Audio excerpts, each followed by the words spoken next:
And we are also now live on YouTube.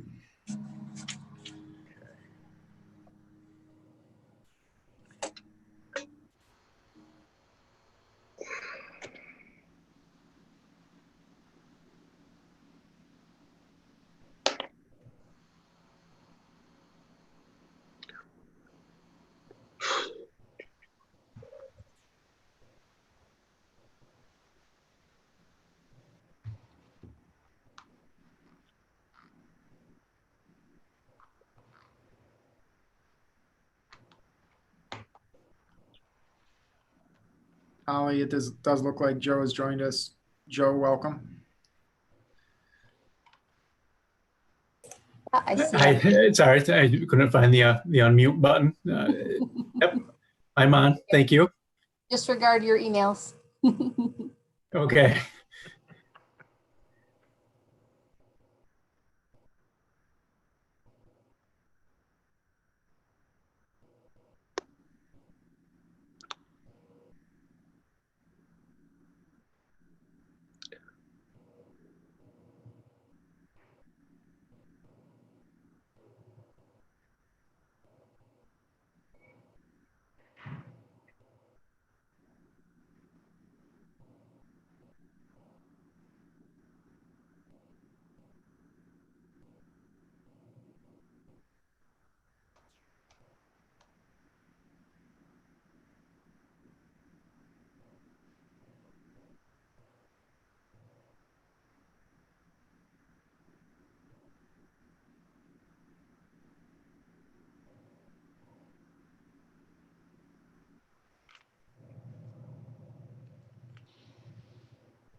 My clock is now showing 6 o'clock. I want to welcome you all to this meeting. I'm going to call the meeting to order.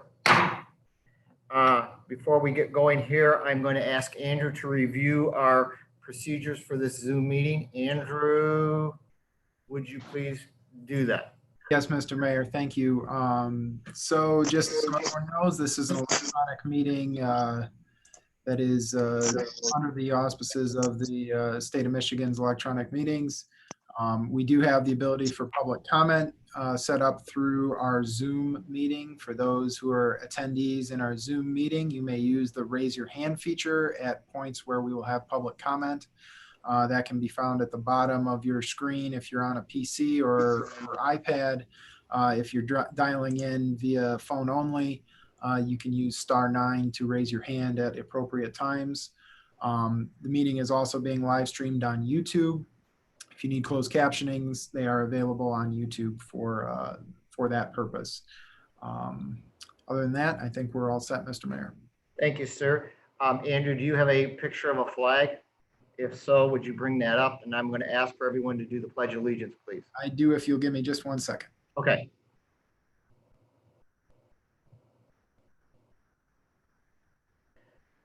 So can we do the Pledge of Allegiance, please?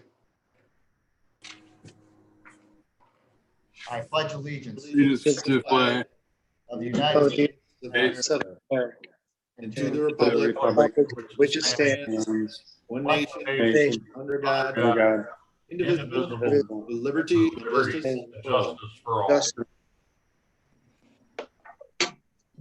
The next item here is our invocation, which is going to be offered to us by Pastor George Cleverly from the Sturgis Church of Christ. I will tell you that he is my neighbor, and I happen to be driving by, and I stopped, asked him a favor if he would do our invocation today, and he said he would be happy to do it. Pastor, would you do this for us? Sure. Let's pray.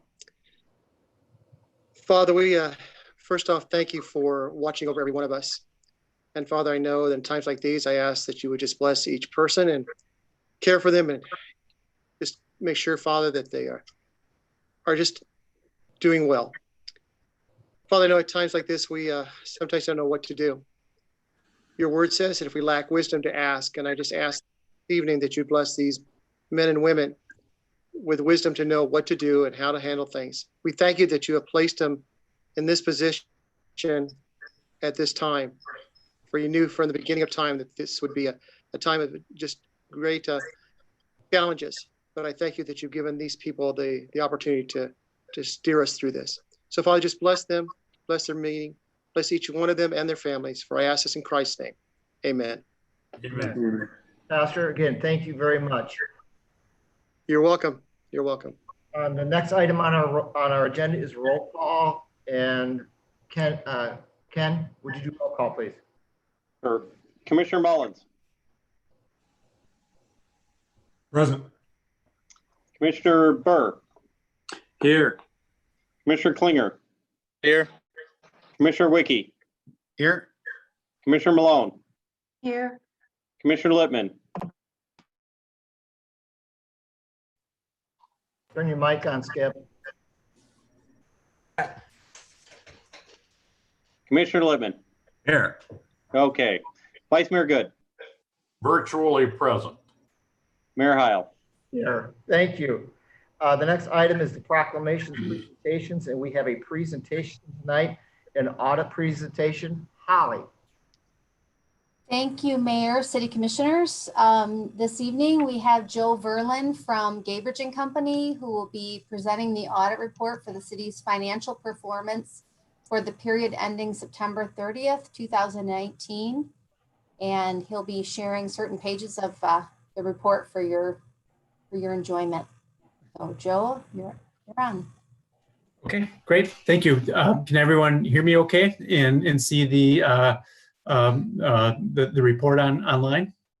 Joe, we've lost the report online. We're just seeing your screen, Yep. Okay. your desktop, I should say. Yeah, it was there. Oh, I moved it. That's why. I thought maybe that might happen. I forgot about that. Okay, how about now? Awesome. Okay. All right. First, I would like to thank the City Commission for allowing us to serve as your audit firm. Very much was a pleasure working with Holly and the city staff. Everybody did a wonderful job providing the information that we needed to be able to conduct the audit. Very clean trial balance. We worked with the state of Michigan. We worked with various financial institutions as well as the county, verified the numbers, got comfortable with the revenues, expenditures, assets, and liabilities. And accordingly, we rendered our opinion. And I'm going to take you to page 5 of the PDF. It's the very top paragraph here. And we write, in our opinion, the financial statements present fairly in all material respects the financial position of the city as of September 30, 2019. And it should always be the city's goal to have this, it's referred to, I call it a clean opinion. According to the AICPA, the American Institute of Certified Public Accountants, it's referred to as an unmodified opinion. I think it's more commonly understood as a clean opinion. Clean is, this is the highest level that we can provide on, highest level of an opinion that we can provide on financial statements. And it basically means that financial or internal controls are suitably designed to make sure that the city is able to produce accurate and timely and verifiable financial statements as part of the audit process. We have had larger organizations that have received either qualified or adverse opinions. So it certainly means something to achieve a clean opinion on the financial statements. But again, certainly always should be the city's goal to get to this point where the financial statements have a clean opinion rendered on them. I won't go through all 98 pages of the report. I know you guys have a busy agenda. I'm going to focus on the highlights, but certainly if at any point a commissioner has a question about the report, don't hesitate to ask. I'll be happy to field them as I go through. And starting on page 8 of the PDF, we get into the management discussion and analysis section of the audit report. I would think of this as being the Reader's Digest version of the entire audit. Provides us with some financial highlights. We can see 2-year comparative financial statements. And that gives us an idea of some of the trends that the city is showing. with regard to its financials. And it also explains how all of these different financial statements relate to each other throughout the 98-page report. And starting on page 5, I'm going to go ahead and enlarge this a little bit. We can see that the assets of the city exceeded the liabilities by $86,633,835. It's called net position in the corporate world. We would call that equity. And it's a theoretical number. What that number means is that theoretically, the city sold all of its assets and paid all of its liabilities. There'd be about $86.6 million left over, but that includes infrastructure, buildings, equipment, all the infrastructure for the utility systems that the city provides. If we back off those non-spendable items, we have a residual amount that's referred to as unrestricted net position, much better representation of the true liquidity of the city. And that number was $31,152,637 as of September 30, 2019. Second bullet point down shows the total fund balances of the city's governmental funds. So when we talk fund balances, we're excluding long-term assets, we're excluding net pension liability and net OPEB liability. We're focusing on what are the immediate resources that the city has at a given point in time compared to the immediate obligations. The residual is fund balance. It's a short-term focus. And we're looking just at the governmental activities on this bullet point. So we are excluding the water, sewer, and electrical funds. We're looking just at governmental funds. And total fund balances came in at $10,430,602, which is an increase of $1,393,303 for the 12 months ending September 30, 2019. And the third bullet point, now we're looking just at the general fund. And the general fund has unassigned fund balance of $2,774,247. And unassigned fund balance, when we back off everything that has some type of a restriction on it, if it's tied up in infrastructure, when we look at the general fund, the unassigned fund balance of the general fund, that is the best representation of how much cash and immediate resources the city has at its disposal to cover the day-to-day cost of covering wages, running the city, wages, utilities, supplies, things of that nature.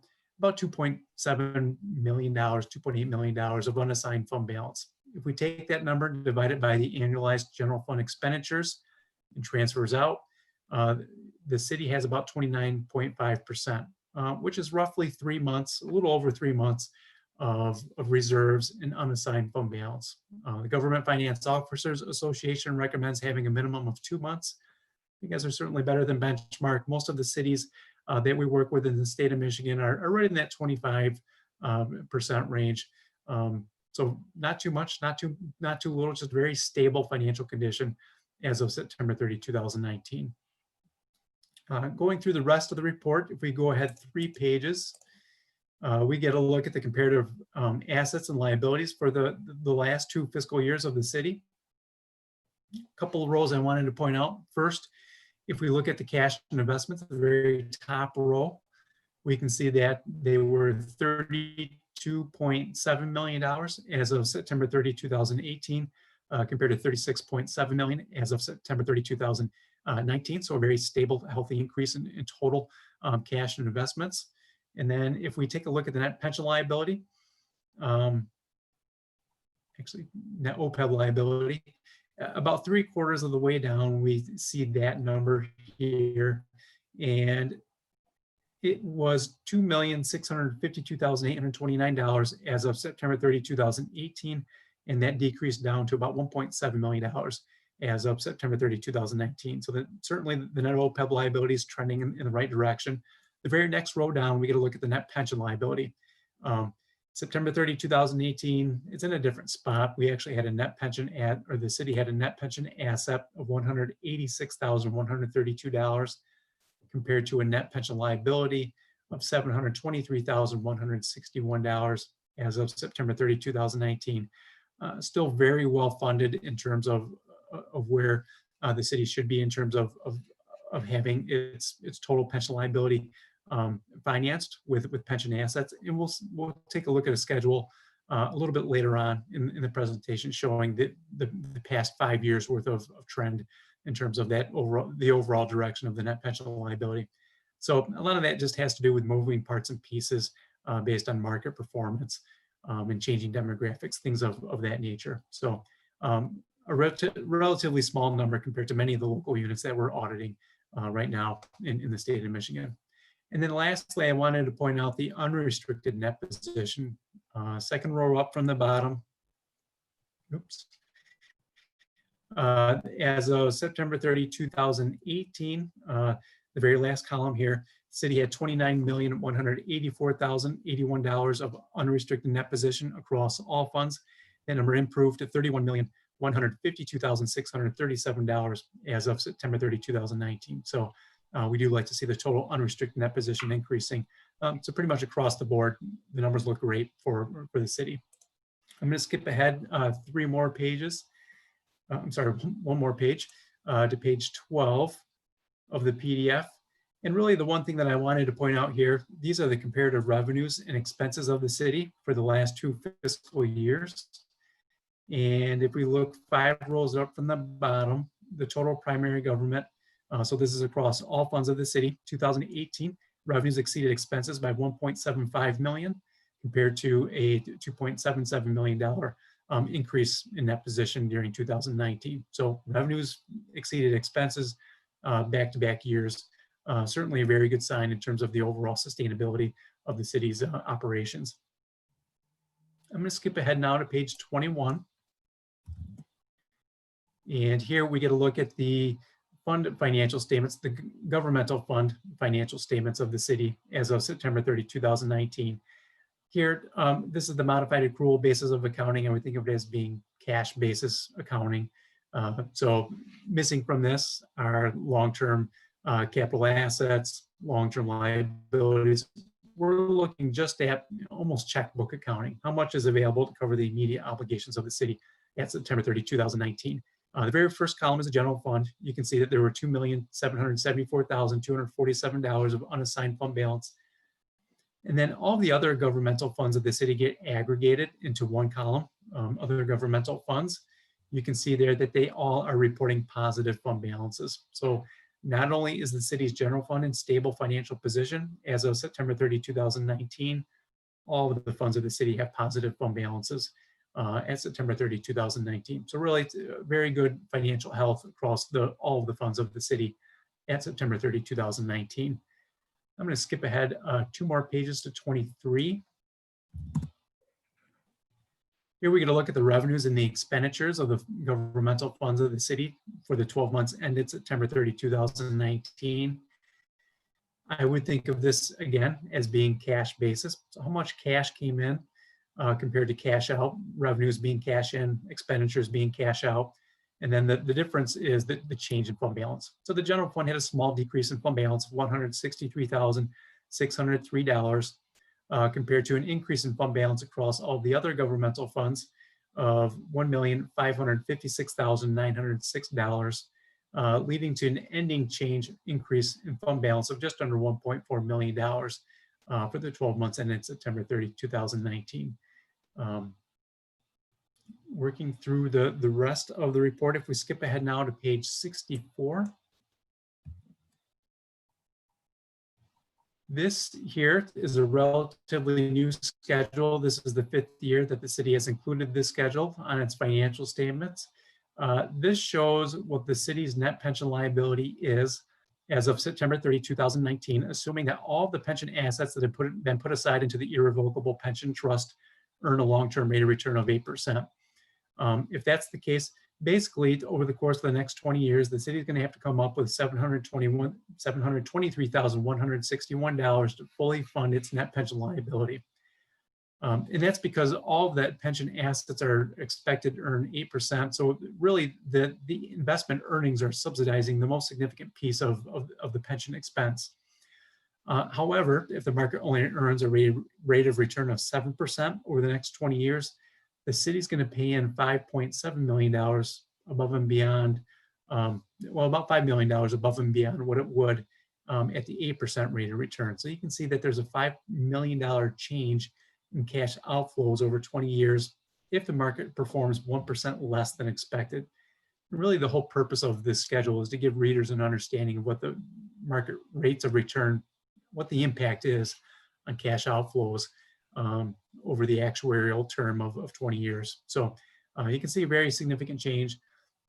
Conversely, if the market does 1% better than expected, the number decreases. In fact, the city would be overfunded at September 30, 2019 by about $3.4 million. So you see about a $4 million favorable change in cash outflows over the next 20 years if that market does 1% better than expected. I'm going to skip ahead now to page 74. This is a 6-year comparison. The city implemented the pension reporting standard 1 year earlier than what was required. Most of my clients have 5 years of comparative data. What I do want to point out here is that in 2019, the actuaries take a look at what is the true pension liability. And by pension liability, basically how much cash in today's dollars is going to be paid out over the course of the next 40, 50, 60 years to be able to provide the city's retirement benefits to active retirees and eligible employees who eventually are going to be retired and be eligible to draw on the city's pension plan. In order to be able to fully fund that, $37.7 million will be paid out according to the actuaries over the course of the next 50 years. Certainly an estimate, but and they update it on an annual basis to figure out what they think that is. There's a lot of moving parts and pieces based on changing demographics and whatnot. In order to cover that $37.7 million liability, the city has already set aside almost $37 million, $36,979,792. That's the planned fiduciary net position. About 2/3 of the way down the page, we see that number. And the difference between the $37.7 million total liability and the $36.979 total assets equals the $723,161 net pension liability. If we take the total assets and divide it by the total liability, we can see that the city is 98.08% funded. Michigan Department of Treasury expects local units to be 60% funded. So you guys are well ahead of the curve. The vast majority of my clients probably fall somewhere in the 75 to 80% range. So much better than most local units, and certainly better than the minimum threshold that Treasury has set for local units in the state of Michigan. And we all know that obviously in 2020, the market's a little bit down. You guys will certainly be able to weather that storm just because of how well funded you already are. And of course, there's going to be down years, but there'll be some up years too. Over the course of the next 20 years, we hope that the city ends up right around that 8% rate of return. So 98%, that compares to just over 100% that the previous year. And again, this schedule just kind of shows the various ins and outs, increases and decreases in the total net pension liability. Skipping ahead 2 more pages, we get a look at the retiree healthcare, the net OPEB liability. Very similar, or in fact, the same schedule, but only 2 years worth of data here because the retiree healthcare reporting standards are only 2 years old compared to 6 years for the pension reporting standards. Here we see total OPEB liability, in other words, how much is it going to cost the city to provide retiree healthcare benefits, again, over the next 20, 30, 40 years. $10,027,640 compared to $8,299,991 of total assets that have been set aside to cover that, leaving the net OPEB liability of $1.73 million. And if we take the total assets and divide it by the total liabilities for the retiree healthcare liability, you guys are at 82.8% funded compared to 74.8% the previous year. And that 82.8% funding percentage is about 82.8% better than most of my clients. Most of my clients have elected the pay-as-you-go method, which means they're missing out on this net investment income The city is generating $280,000 of earnings in 2019, another $430,000 of earnings in 2018. You can really see it's having a dramatic impact on how much the general fund and various funds of the city need to chip in to cover this. A well-funded plan is going to have enough investment earnings to cover the lion's share of the pension costs. And you guys are in much better shape than most of the local units are that we work with in terms of covering that retiree healthcare obligation. And really, the last thing that I want to point out, pages 95 and 96, this is just the letter that we provide to the city. We don't necessarily render an opinion, or we don't render an opinion on the internal controls of the city. However, if we are required to assess the controls of the city in order to be able to plan and perform the audit, during the course of assessing those controls, if we feel that controls aren't suitably designed, or maybe controls are well designed, but they're not being carried out effectively on a day-to-day basis, we're required to put those in writing and bring those to the attention of the governing body of the local unit. And really, all that I wanted to point out here is the absence of significant deficiencies or material weaknesses. It means that we didn't have any control findings that we needed to put in writing. So in addition to having a clean opinion on the financial statements, there were no reportable findings that we had to bring to the attention of the board. Certainly kudos to the staff for making sure that the controls are suitably designed and being carried out effectively on a day-to-day basis. The last thing that I wanted to point out is here in the communication letter, we talked about a couple of new accounting pronouncements that will eventually have an impact on the city.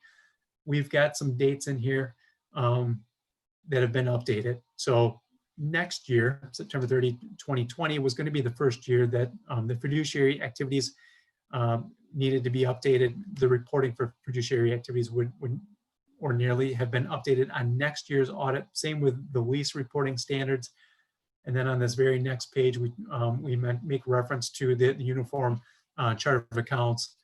The Department of Treasury has extended the implementation for the chart of accounts one more year.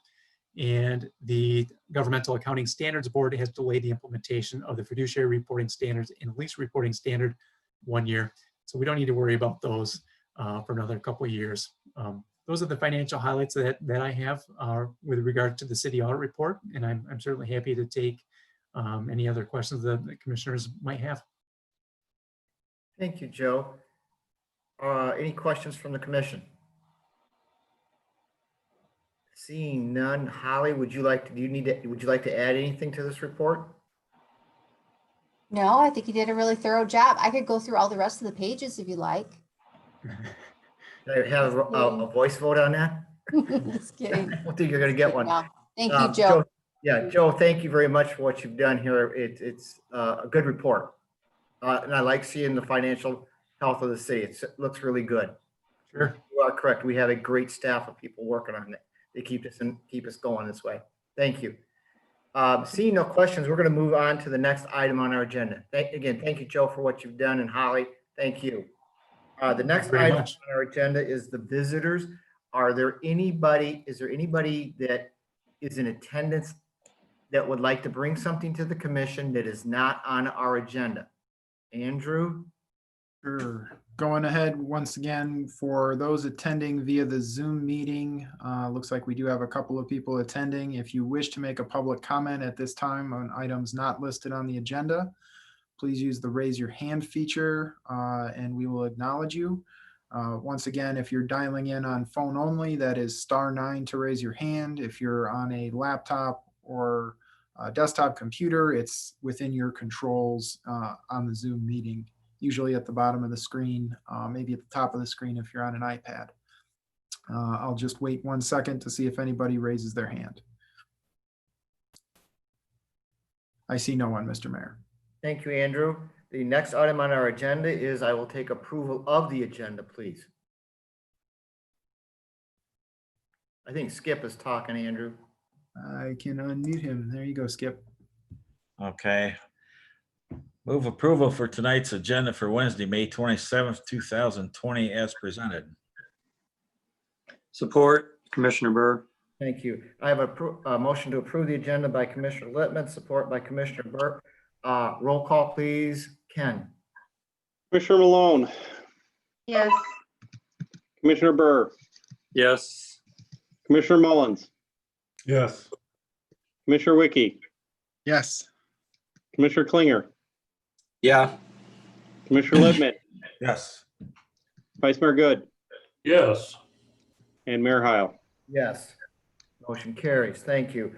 The next item on our agenda is the approval of the consent agenda. I will take approval of that. A motion to approve the consent agenda. So moved. Second. Uh, Commissioner who- Klinger. Thank you, sir. Move to approve the consent agenda by Commissioner Littman, seconded by Commissioner Klinger. Roll call, please.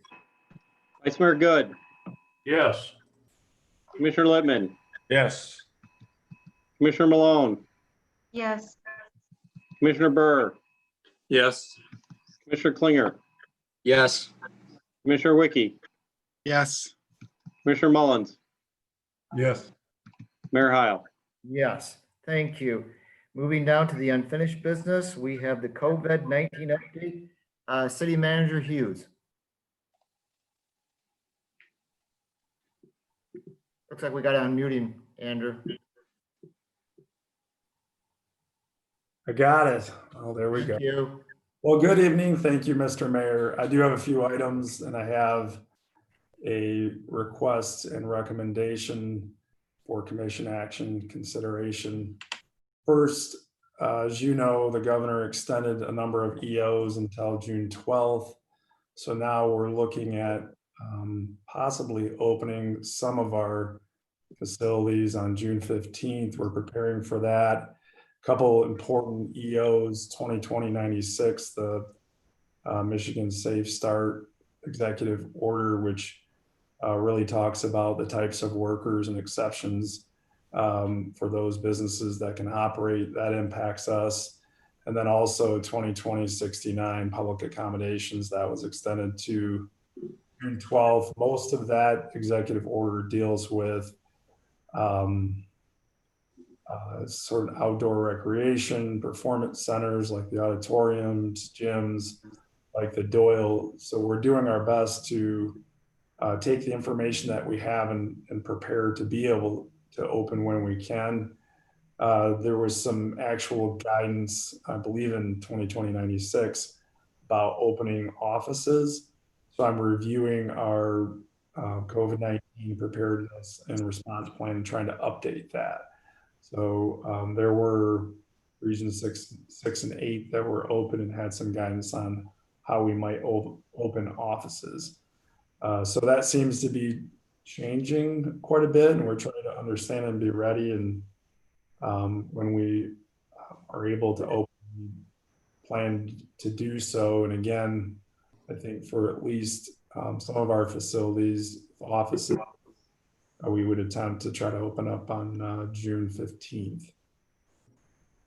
The chamber and the city partnered on sending a letter out to downtown restaurants in preparation for their ability to open at 50% like the other regions. And so the idea was, particularly in the downtown where these businesses are limited by the property that they have, and they're typically surrounded by either sidewalk or parking lots and don't have a lot of space. We wanted to reach out to them proactively and learn how we might be able to assist.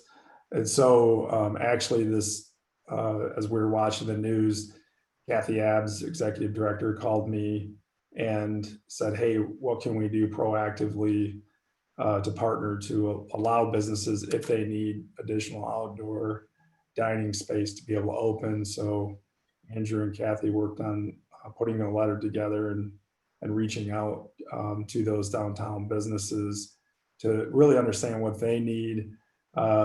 If you've been watching any other information going on with the legislature, there's some pending legislation talking about outdoor drinking districts. So we're kind of watching that closely. This would really kind of break open the ability for someone that wants to maybe they're eating or dining at a restaurant and they want to take a to-go beverage, of being able to travel to other places, which you may have been other places, like I think of New Orleans, or it seemed like when I was in Rome, there were people walking around with drinks everywhere. But there's some legislation out there that would allow that. So we're kind of monitoring that. In the meantime, I want to propose a recommendation and ask you to consider something that would allow us to move pretty quickly for these businesses. Right now, we have a sidewalk cafe ordinance in the zoning code. It's section 1.0603R. And that ordinance allows a business through a special land use to expand their dining area onto either the sidewalk or a public parking lot. So we have that ordinance in place. There are some requirements. However, it's not a quick thing. So they would have to apply for a special land use, and that could be 30 days or so. I'm expecting that when businesses are trying to open and they're trying to gauge, how much dining space, outdoor seating or dining space that they need, they're going to need us to act quickly. So I'm going to ask you to consider approving by resolution a moratorium on this sidewalk cafe ordinance and allowing city staff to temporarily permit expansion of temporary outside dining places. Obviously, this doesn't affect too many businesses in the downtown. We don't really, again, know what their needs. We've reached out to find that out. But what we're offering or interested in doing is really streamlining that process. So as a business needs to move quickly, we can move quickly with them. So I would recommend, if the commission wants to consider that moratorium have some sort of deadline. This is a temporary situation, and that would expire, let's say, October 1st of this year. So I'm hoping that's something that you'll consider, and then I'll kind of wrap up with my report. If you recall, last year we started our Art Around Town program that was modeled after the Detroit Institute of Art program that we had previously, and the Open Door Gallery and the DDA partnered together to develop that. They wanted to move forward and do that again this year. Art, I believe, is due on June 1st or 2nd. So if any of you have put any paintings or other art together, there's some requirements on sizes and so forth, but that's due on June 1st or 2nd. And we're hoping to get that art out by the beginning of July. And I think that's doable. So those are all of my COVID-19 updates. Thank you. Commissioners, do we want to discuss the outdoor dining or the beverage carrying thing that Michael has the issue that Michael has asked us to consider? Do we have any questions or comments on that? Hi, John. Go ahead.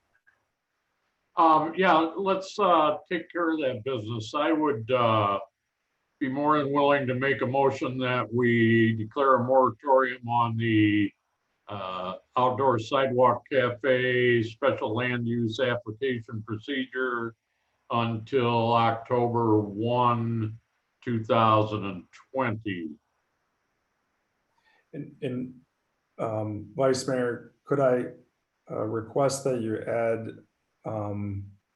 temporary permit approval by city staff? Sure. Those temporary permits that are given out during the moratorium period will be administered by city staff. Thank you, John. Do we have support? Support.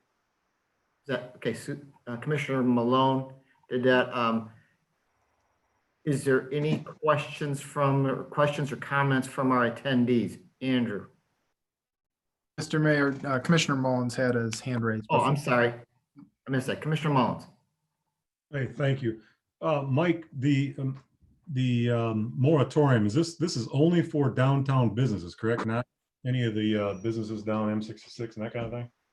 Well, I think that the special land use is applied to all businesses, not just in the central business district.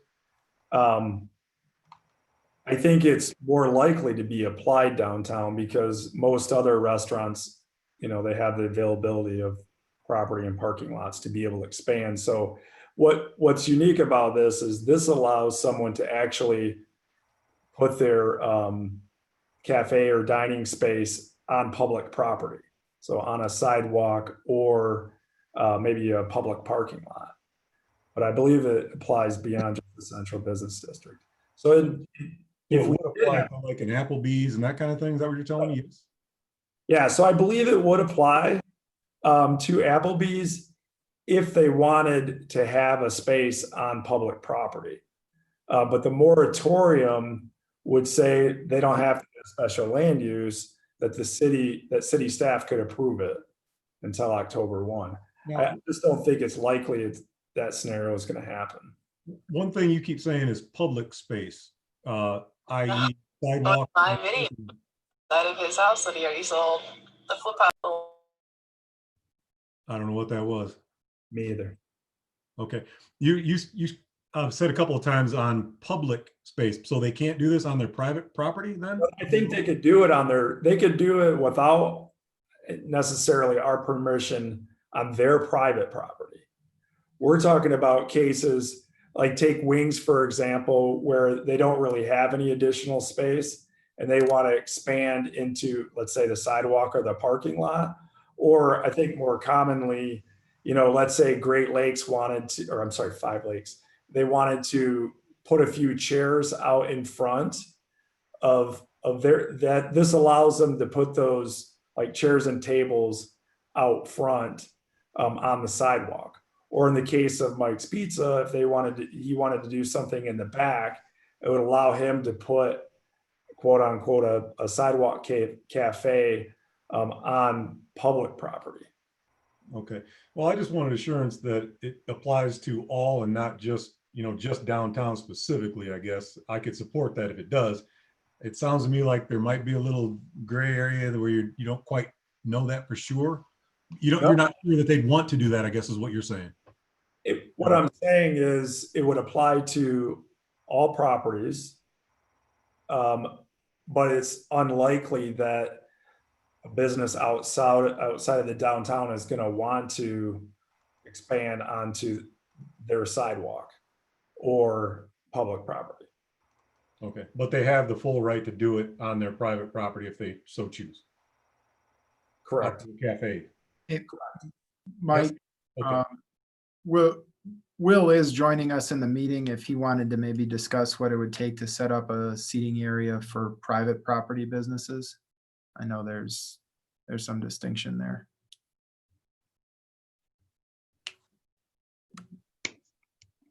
There he is. Hi, Will.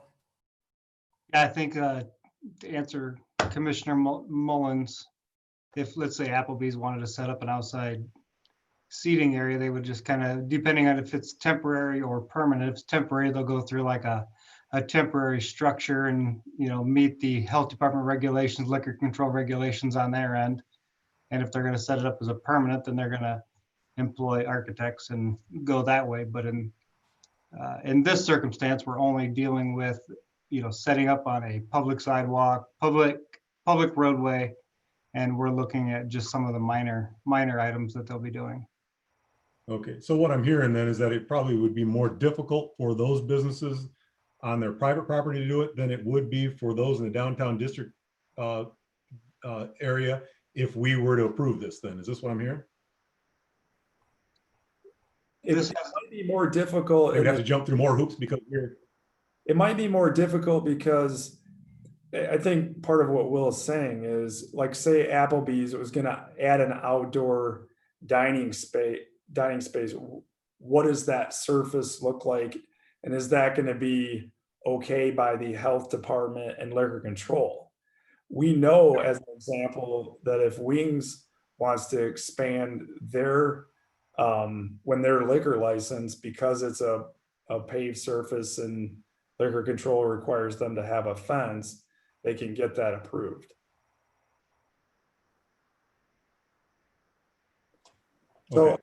a lot of it's going to be by virtue of the space that they want to expand. What you would be approving is allowing the business to actually enter onto public property and set up their business. So any other business, it would allow us to streamline that process. Now, if Applebee's said, I'm not picking on Applebee's, but if they said, well, we want to create an outdoor dining space and we want to block the sidewalk, we may have concerns about that. The difference is the downtown, the sidewalk is much wider and you can allow people to pass and still have a few tables set up. So we're still going to have to do a review of whether it makes sense. And frankly, as I said in the beginning, I don't think, you know, in a circumstance of Applebee's, they're going to be interested in expanding their dining space up on the public sidewalk. Okay, can I, if I can just ask one more question then. Speaking of restaurants that do have outdoor seating, think of a Culver's. They already have an area out there right now. Can they write, I mean, if we allow this for the downtown district, it doesn't do anything for them as far as whether they can or can't use that outdoor seating area because that's their private property. What you're saying then is that we can fast track it for the downtown people, but we can't fast track it for them. Is this what I'm hearing? We Well, could in the down, for Culver's if they needed public space. They don't need public space. Right. But I'm saying if they wanted to use their outdoor right now or within the next 30 days or whatever, they would have to go through a different process than the downtown people. If they already have a dining space, then there's nothing to be approved by us. Right. Okay. the fast tracking right now is in regards to applying for a special land use, the public notice, the planning commission, the city commission. Those things are the big holdups right now. They still have to meet some of the other requirements, but we could fast track some of the other big holdups. Okay. Didn't you say there's like a 45-day wait on that, Michael? Depending on when we get things, it could be 30, maybe 45 days. So what you're trying to do is eliminate that portion of it. Right. Okay. Hey, thanks for the info. Thanks, Jeff. Again, any other questions or comments from the commission? And I apologize, Jeff, for not noticing it. Mr. Mayor, I'm sorry, I don't know what to do about raising my hand. I don't have that on the screen. Okay. Anyway, so here's the deal. I made the motion. What it is, in my mind, is simply any item that would fall under the need for application of the outdoor cafe rules within the city of Sturgis will now be handled internally by staff and approved by staff rather than the 30 to 45 day process. Whether it's a downtown person, a South Centerville person, a North Nottawa person, it doesn't matter. If the action which they want to take falls under that specific section of the city ordinance, it is now on moratorium until October 1 if we pass the motion. That's it.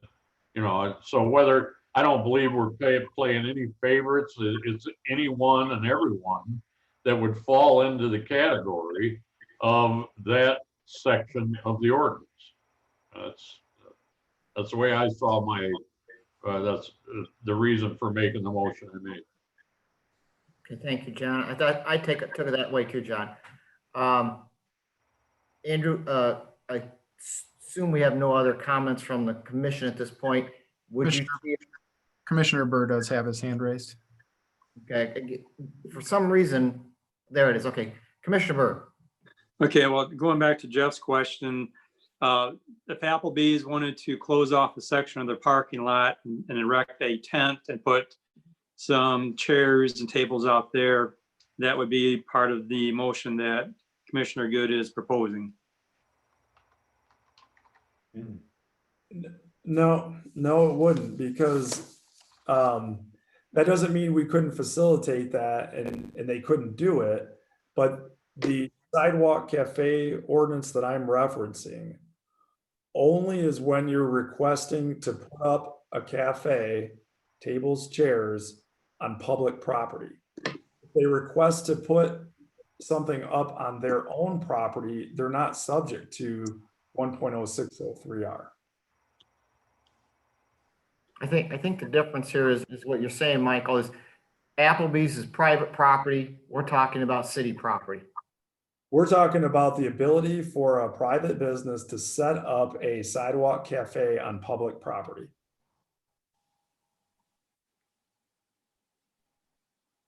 Does that answer your question? I would say that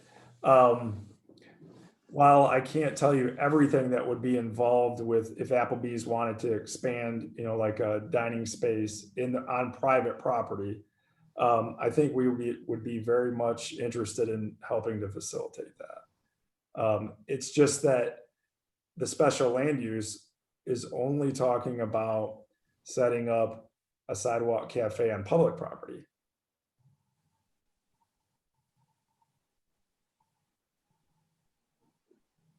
Does that make sense? Commissioner Mullins? Thank you, Mr. Mayor. Just one last thing, I guess. My whole point is that, yeah, we're making it easier for the downtown area because they have no private property to expand on. Whereas, say, a Culver's right now, I guess my one question I have for you on the Culver's thing is, if they right now wanted to open up their outdoor seating area, and I haven't even paid attention if they are or not, would that be in violation of the current executive order? I actually think it would. So, well, that's my whole point on asking these questions, is because we're going to allow these guys to do it, but yet the other businesses wouldn't be able to do it because they'd have to jump through a bunch of state hoops, it sounds like, to get it done. Right, but right now, the ordinance that I'm proposing a moratorium on, the downtown, let's say a downtown business wants to exercise this, expanding on public property, they can't open up now either. What we're doing is preparing for when restaurants are able to open and have open or outside dining areas, that we're ready to respond if someone needs public property. That answered everything. Thank you much. Excellent. Thank you. Andrew, would you see if there's any comments from our attendees? Sure. Any attendees joining us in the Zoom meeting, if you would like to make public comment on this item, please use the raise hand feature on your computer. Again, if you're dialing in via phone only, *9 to raise your hand. I'll pause just a second to allow for comment. Try a little later. I see none. Thank you, Andrew.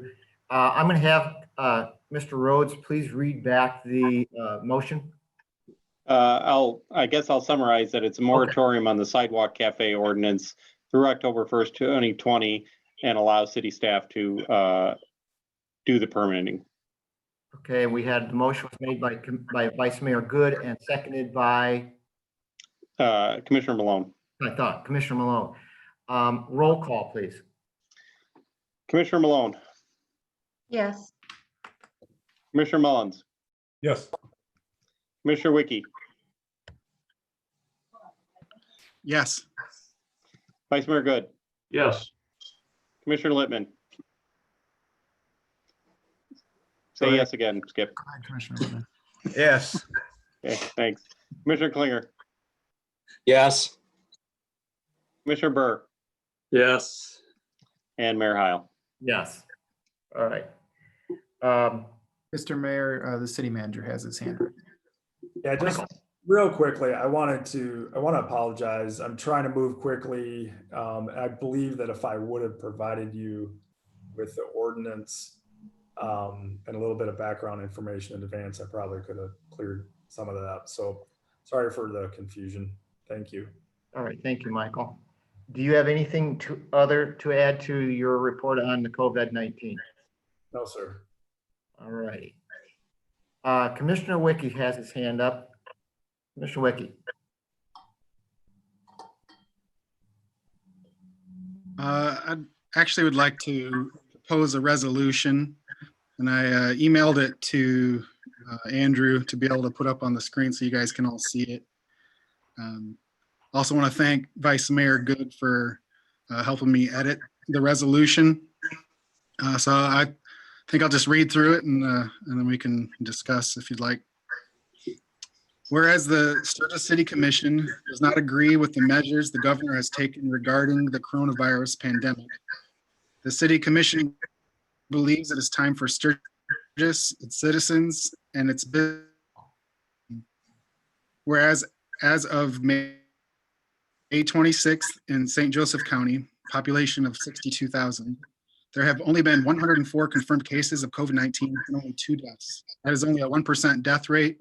And beyond that, the CDC is now estimating that 35% of all cases are asymptomatic, making the actual death rate only 0.04%. Whereas we, the Sturgis City Commission, have great faith in our many business owners who have suffered a huge financial blow during the stay-at-home order. We believe they will open safely. Whereas we also believe our citizens need to be allowed to enjoy life with their civil liberties and constitutional rights intact. At this point in time, the Sturgis City Commission believes this to be a local issue. Whereas the City of Sturgis advocates to open safely by establishing the Open Michigan Safely Phases of Transition Plan provided by the Michigan Senate GOP. Now, therefore, be it resolved that the Sturgis City Commission requests the Governor of Michigan and the Michigan Legislature to release the City of Sturgis, its citizens, and its businesses from any and all executive ordered restrictions, which will then allow Sturgis to open safely on its own by using the Open Michigan Safely Phases of Transition Plan. Thank you. Thank you, Commissioner Wicke. Okay, Commissioner Wicke is posing a resolution. Any questions or comments on this?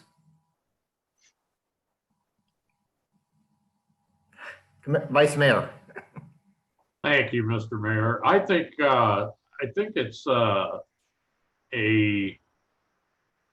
perhaps a bold move, but a move I think ought to be made. I am of the opinion that our governor has overreached, and I believe that even though the governor and the legislature most likely will not release the City of Sturgis from the executive orders, it would at least make me feel better knowing that I have spoken my mind with regard to the extended executive orders that we're currently under.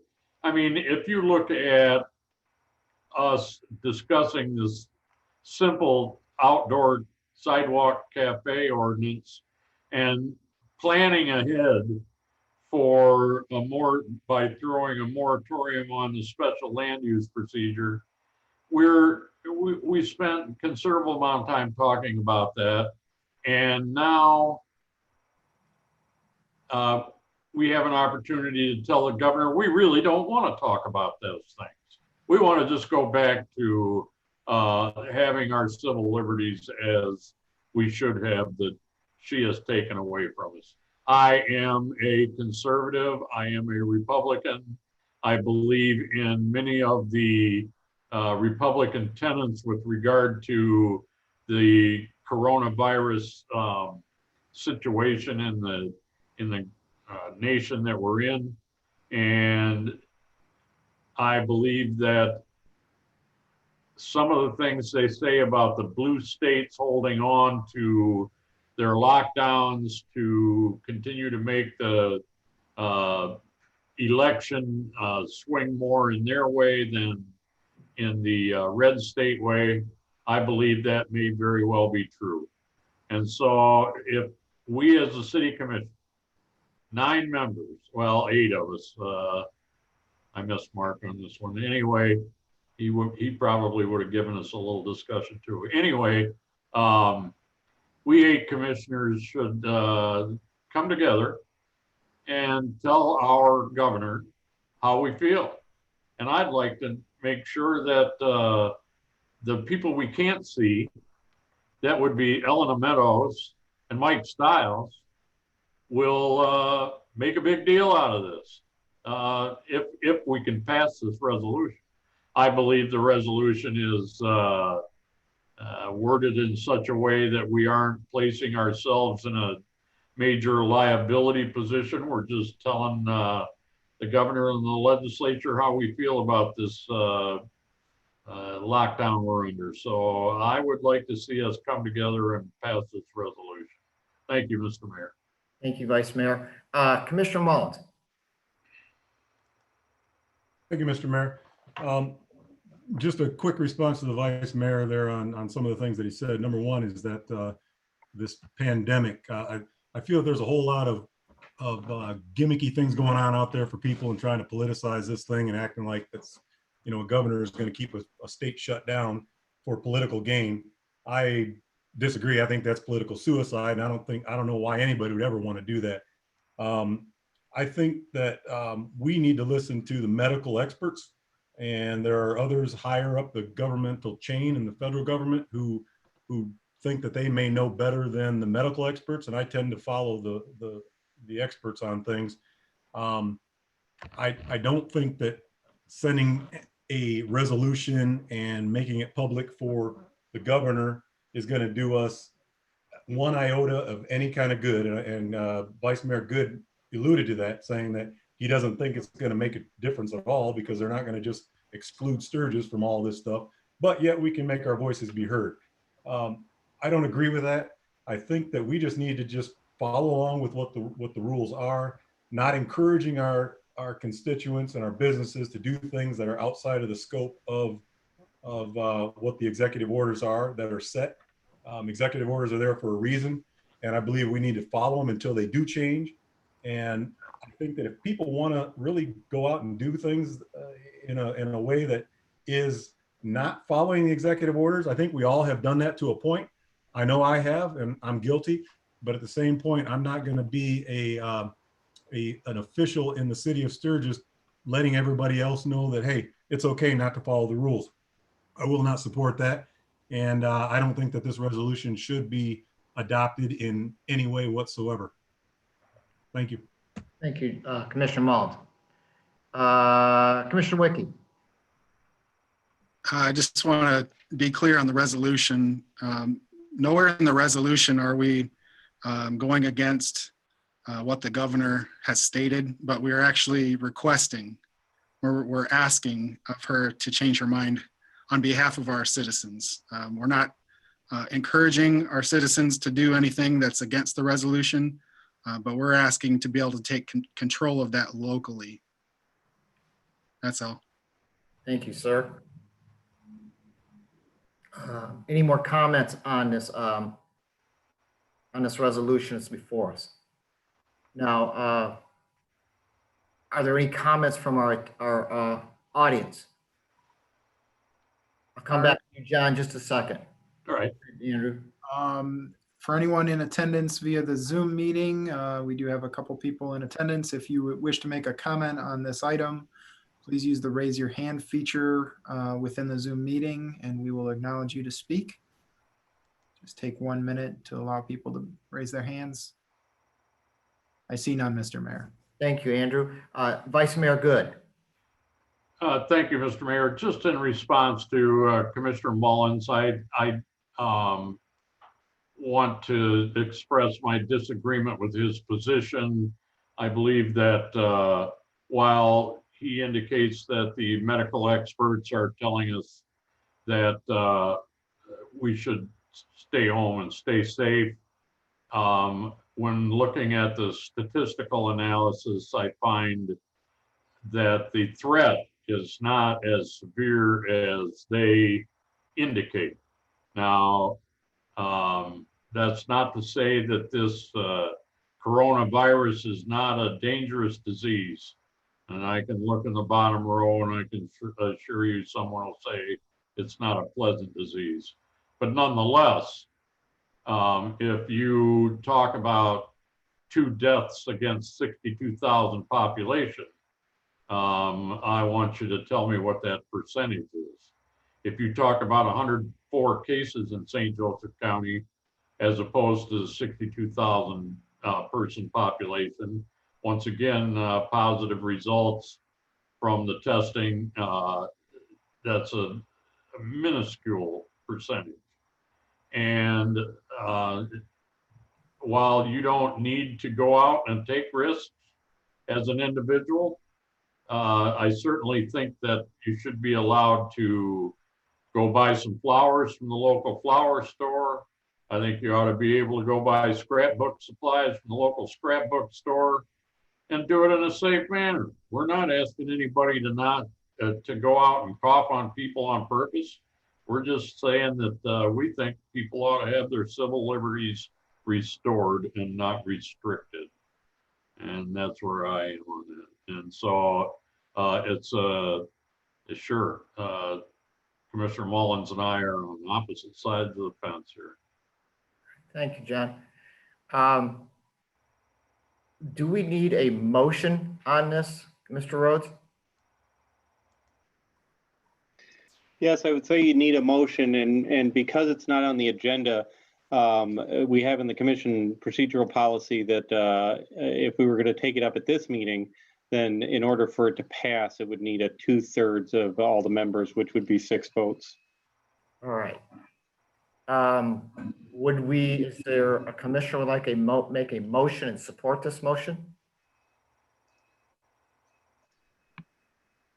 I'd make a motion to support the resolution.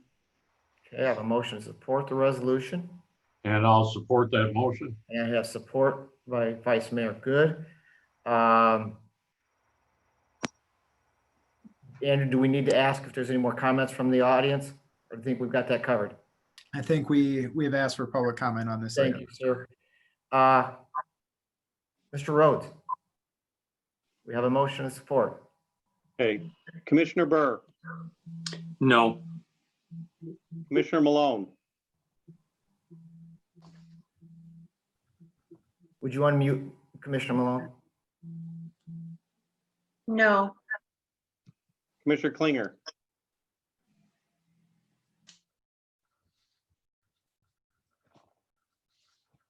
I think we have lost Commissioner Klinger. I think we've lost Commissioner Klinger for the moment, so I'll come back to him if I see him shortly.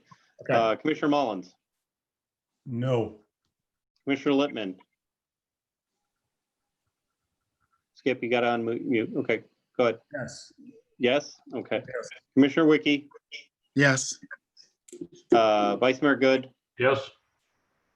and Mayor Heil. No. At this point, without Commissioner Klinger, we have 3 yay votes, 4 nay votes.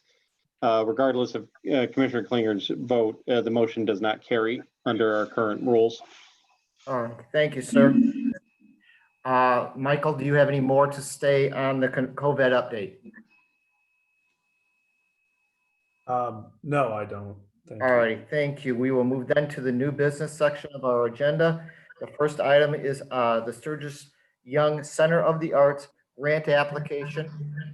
Somebody we haven't seen for a while. It's good to see her. Sheila, you are up. Thank you, Mayor and Commissioners. We'll keep this really brief. I have asked our grant writer, James Hissong, to join me if you have any questions that I'm not able to answer. We are applying for the Michigan Council for Arts and Cultural Affairs project grant, capital improvement grant, excuse me.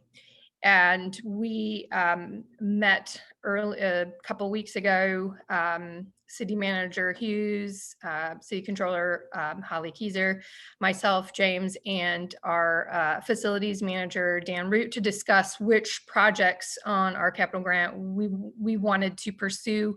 We were all in agreement that it'd be imperative that we update our restrooms for our patrons currently, especially in light of the current pandemic. The restrooms, as you probably are all well aware, are outdated. So we are presenting a grant for half the project amount, which we would have to match. We worked with Bice Architects to get the quote that has been included. I don't know, Andrew, are you able to share that on the screen? If you give me a minute, I can pull it up. Sure. We would like to replace the flush valves to touchless automatic.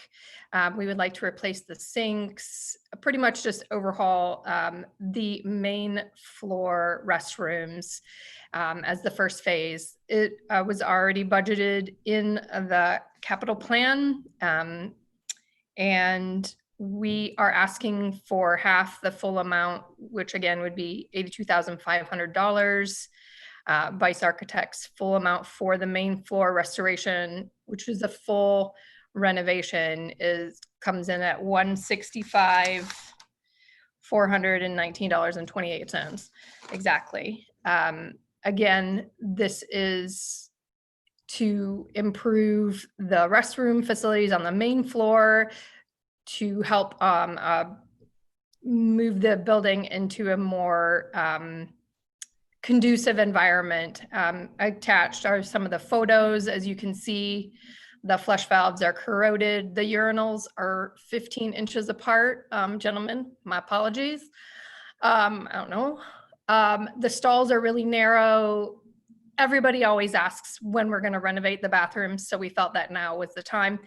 The reason we are presenting this to you is that one of the requirements for the grant be that we have board approval for this project. Our board met last week and approved it for presentation to the commission for that resolution.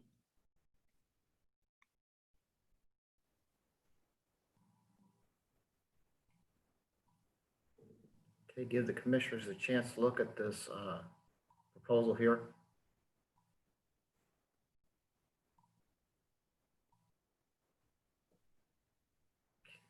Does the grant writer have anything to add on this? James, do you have anything to add? No, I think she one that we've received in the past through the Council for Arts and Cultural Affairs. And so I do think that this is a good project and one that would be competitive in the process. All right, thank you, sir. Holly or Michael, I believe you have seen this. Do you have anything, either you two have anything to add to this? I don't have anything to add except for bathrooms are very expensive. I could see that. Yes. And Holly? I hope we get this grant. Okay, thank you, Holly. Any comments from the commissioners? Let's see, Commissioner Mullins. Thank you, Mr. Mayor. I just wanted to say is it James Hissong? Is it James? I can't see his name here. Yes. You and Sheila and the board over the auditorium. I believe this is something that really, really needs to be done. And even though it looks like we're going to include the remainder 60 some odd thousand in next year's budget, is that what I'm hearing? I'm assuming just probably coming from the general fund somewhere. Holly? Probably from the capital reserve. Well, it'll be part of the budget process this year. And it may come from other, endowment funds that we have at the foundation that support the Sturgis Center for the Arts. It may come from a portion from the capital reserve. There may be other grants for the foundation that we can apply for to help with our match. It can come from a variety of sources, but currently we don't have any other funding lined up, right now. So it would probably come from a transfer from the capital reserve fund into the Sturgis Young. Okay, well, if you ask me, I think it's money well spent. If we got 20,000, it's probably going to be transferred into next year when this, because I'm guessing this isn't going to be done until next year. Correct. And then the other $62,000, $62,500 would be budgeted in for the next years as well. I think it's a fantastic project to get done, and the sooner the better. I believe that you'll have a heck of a lot better ROI on something like this than we will, other projects that we've had brought before us the last couple of months. So kudos to you guys. Hoping that grant comes through. I think the pictures will be really helpful for the grant review process. Thank you, Commissioner Mullins. Any other comments from the commission? See no hands raised at this time. Andrew, are there any comments from our attendees? Once again, for those attending via the Zoom meeting, if you wish to make a comment on this agenda item, please use the raise hand feature and we will acknowledge you. I see no one wishing to make public comment, Mr. Mayor. Thank you, sir. I want to thank Sheila and her staff for putting this together. Good job. I will take a motion. I'll go into the dark. I will take a motion on this item. Mr. Mayor, Commissioner Mullins here. You here? Yes, I can hear you, sir. Okay. I move that the Sturgis City Commission approve the submission of a grant application to the Michigan Council for the Arts and Cultural Affairs Capital Improvement Grant Program for bathroom renovations as presented. Second, Commissioner Burr. Thank you. I have a motion by Commissioner Mullins to support this and a second by Commissioner Burr. Mr. Rhodes. Commissioner Littman. I believe that was a yes. Yes. Commissioner Mullins. Yes. Vice Mayor Good. Yes. Commissioner Burr. Yes. Commissioner Malone.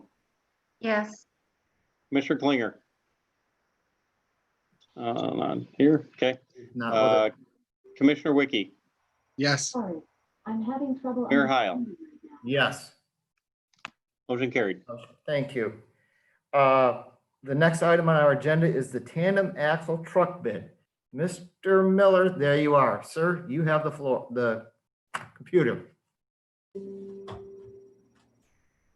Sorry, We need to I'm having unmute trouble Rick. understanding right now.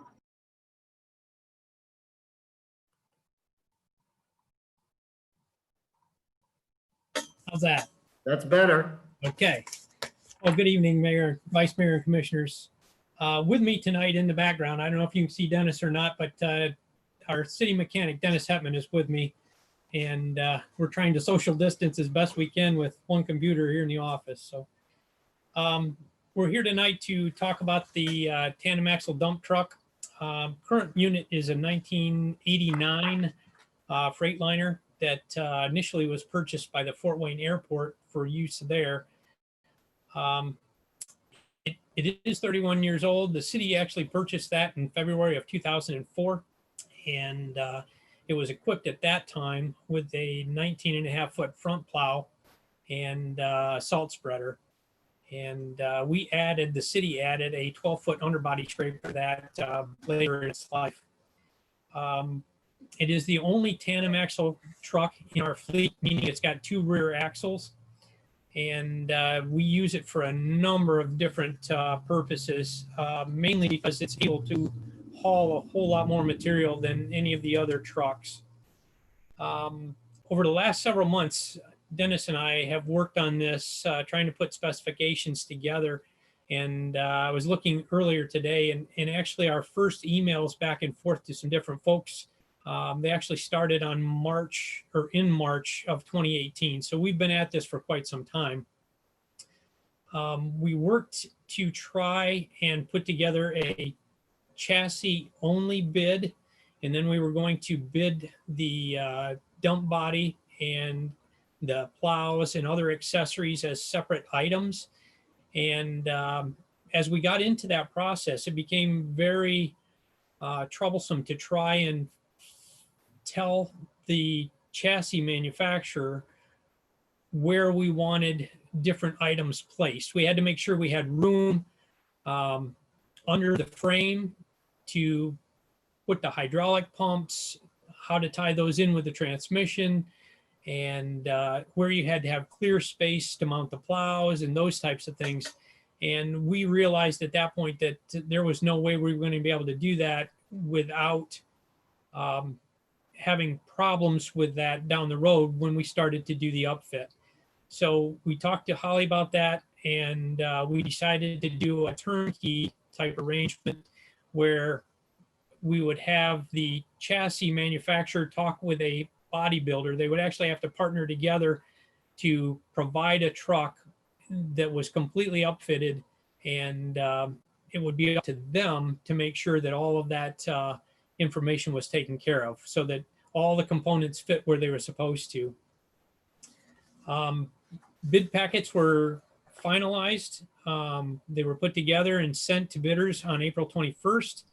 They were opened via a Zoom meeting on May 4th. And there were 7 different bidders that provided bids. The bid specifications for the chassis and the body and the upfitting were written very carefully. We knew what we wanted, and they were meticulously done. The goal in the whole process was to purchase a truck that not only works for us currently, but also will work for others in the future. So it needs to be somewhat versatile, and we wanted to make sure that it would last, and that we could get the longevity out of this truck that we have seen from the last one. There are a couple of main items that we needed to take into account as we looked at this. One of them is the beast grinder that we used at the compost site, or we use at the compost site. And that piece of equipment weighs 49,000 pounds all by itself. So we needed to make sure that the truck was heavy enough built to handle towing that. We need to have horsepower enough to be able to do that. And we need to have a hitch on the truck that's fully capable of towing that kind of weight. We also wanted to make sure that the truck is heavy enough to handle the front plow and the wing plow. And one of the things that has been somewhat problematic for years, and I never really gave it a thought when I was down at the diesel plant, but I certainly did after they moved me to DPS. And that is in the middle of the winter when it's well below zero and you have a water break and you use the backhoe and you scoop up that wet material and you dump it into the bed of the truck, it freezes almost instantly. And when that happens and you go to dump the load, of course, it doesn't dump.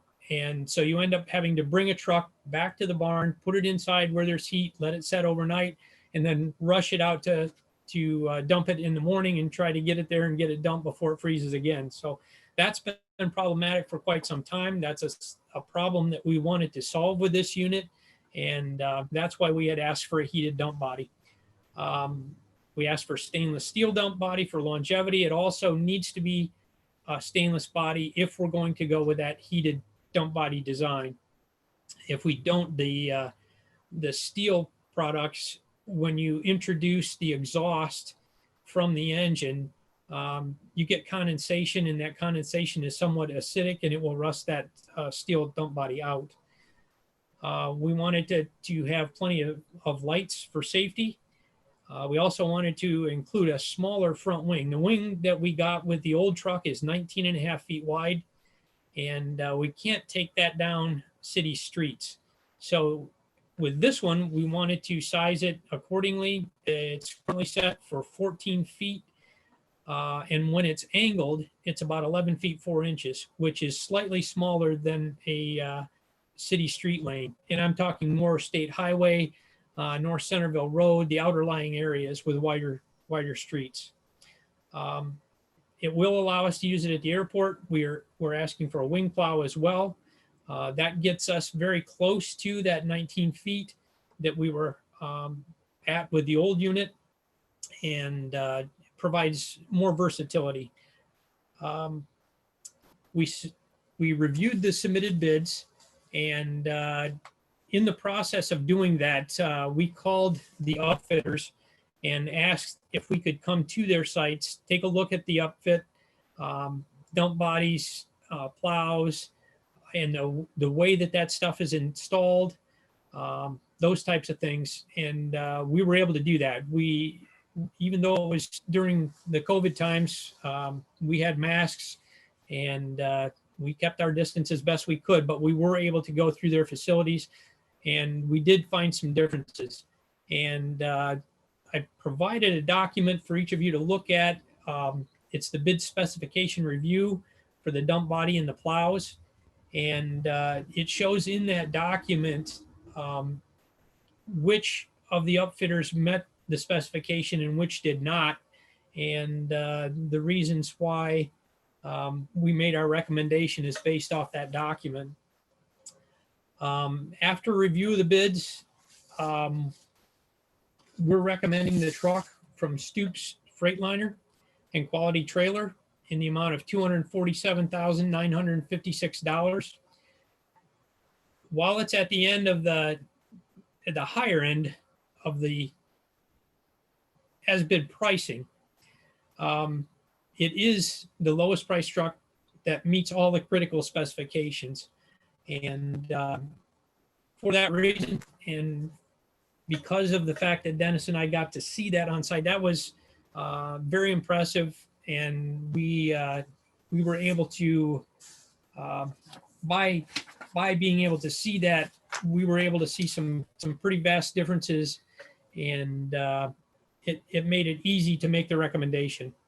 So if you have questions, Dennis is here. He will try to answer them. I'll try to answer them, and we'll turn it back to you.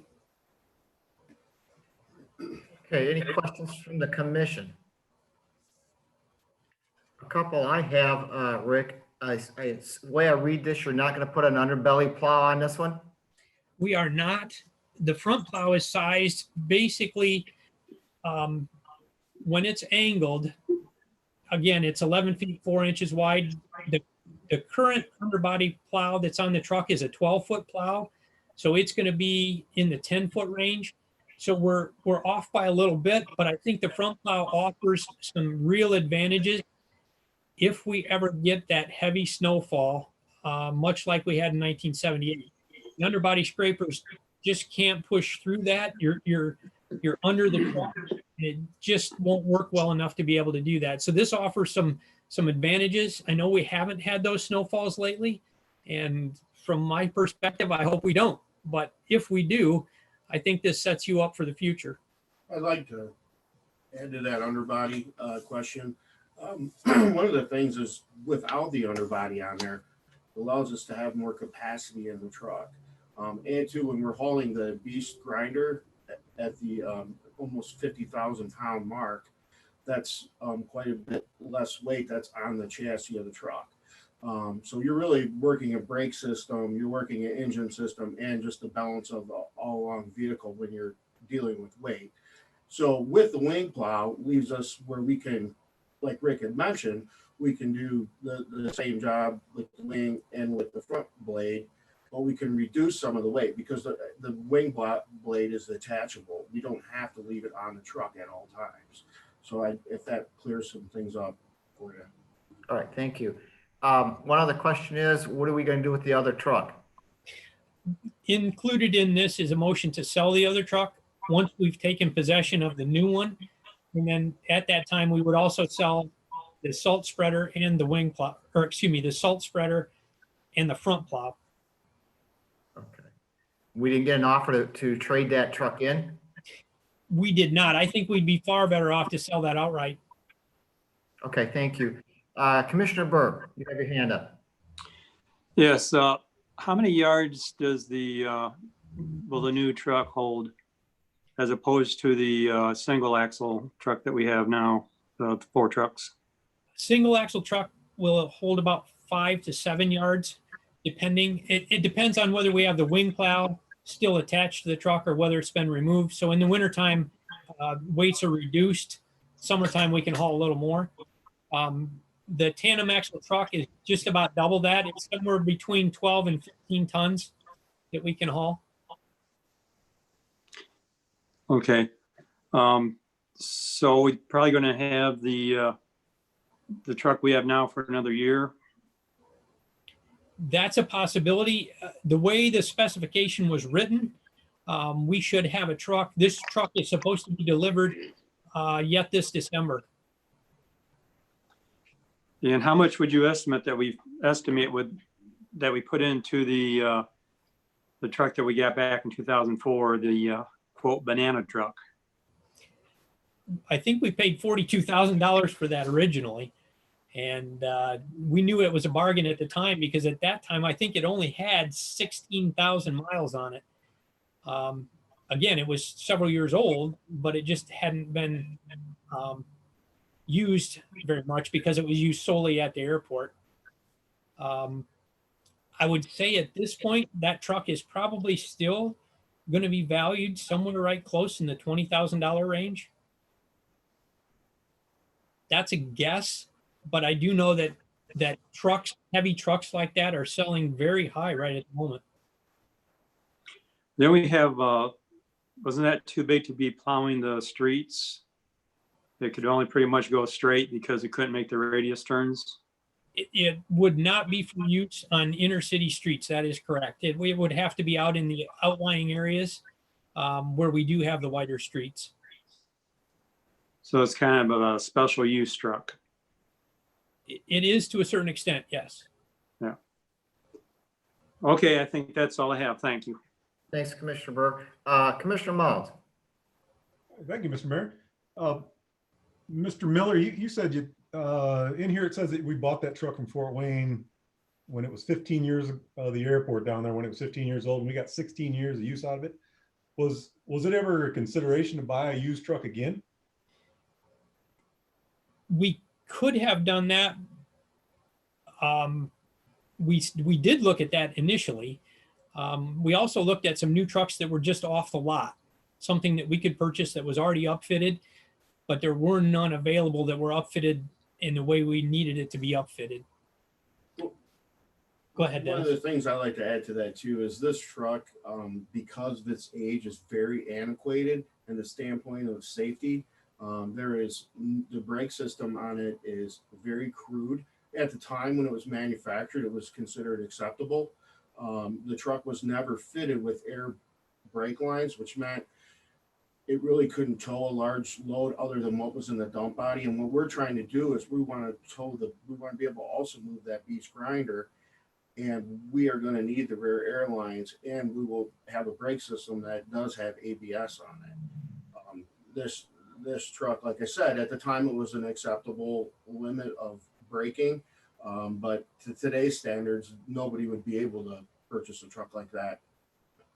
Can I ask, what do we use currently to move the grinder with? To tell you the truth, we don't have a truck that's capable of moving the grinder, and we've had to have cold water move that for us. Okay. They've been willing to do it, and we're very appreciative of the fact that they do, but we don't have a truck that's capable. And it might be maybe Holly Kaiser, if you're still on board here. We had budgeted $160,000 for this truck, and this one's coming in at $80-some odd thousand more than that. How are we handling that? So as Rick has said, that he's anticipating that we're going to take delivery of this vehicle in December, which is our next budget year. So we will actually be I looked back while I was sitting here. We actually had this truck listed even back in 16, 17 to replace it. So we've been kind of carrying this forward each year. And I already have a note to make sure this year on the budget that we include the actual amount that we're going to be, expending for that. And then we may, depending on the cash flow in the motor vehicle fund, may also eventually be bringing you an installment lease to finance a truck, but have to wait on that. But again, as Rick pointed out, initially we were going to do it in 2 phases, which is why the $160,000 was there, because we would have put the upfitting then in the next year. But it really made sense to, it's just really difficult when you have 2 different people doing things on the same vehicle. You want it to be turnkey. So we'll be including that in the 2021 list in the budget document that we'll be looking at.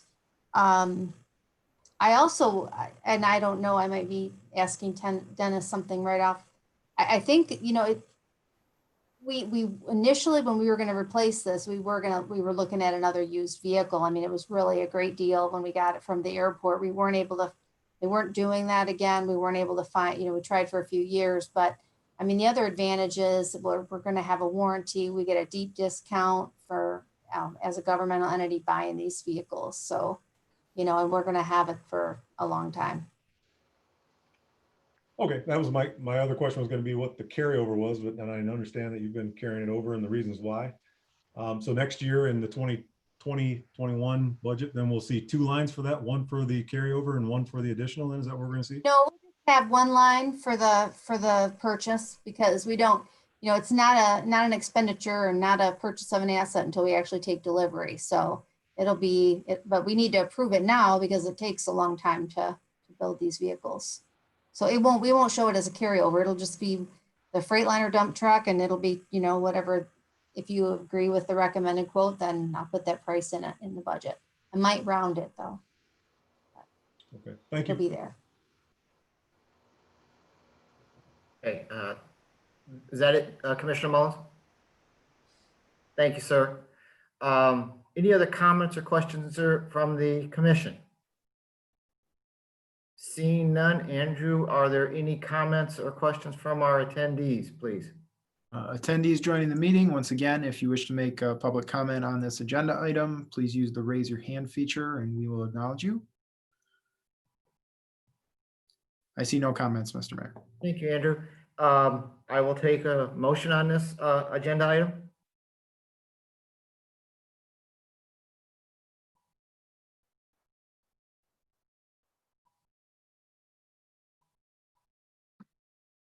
Mayor Heil, this is Commissioner Malone. I move that the Sturgis City Commission approve the purchase of a tandem axle plow truck from Stoops Freightliner quality trailer in the amount of $247,956 as presented.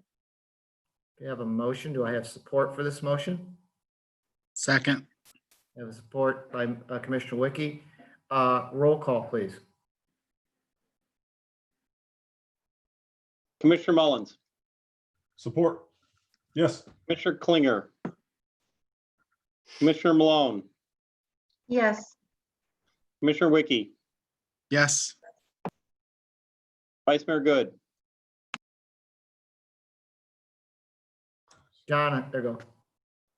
Vice Mayor Good. Is that a yes? Yes. Okay. Commissioner Burr, Yes. Commissioner Littman, Yes. and Mayor Heil. Yes. Motion carried. Thank you, sir. And there's also a second motion on here.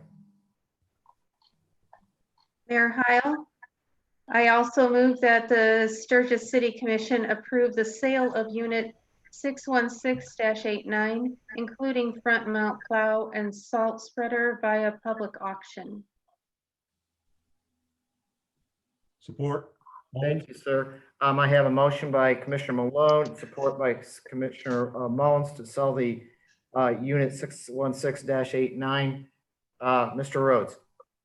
Commissioner Littman, Yes. Commissioner Wickie, Yes. Commissioner Malone, Yes. Commissioner Burr, Yes. Vice Mayor Good, Yes. Commissioner Mullins, Yes. Commissioner Klinger, Mayor Heil. Yes. Thank you. The next item on our agenda is the interconnection and local delivery services agreement. John Griffith. John. Thank you, Mayor, Vice Mayor, Commissioners.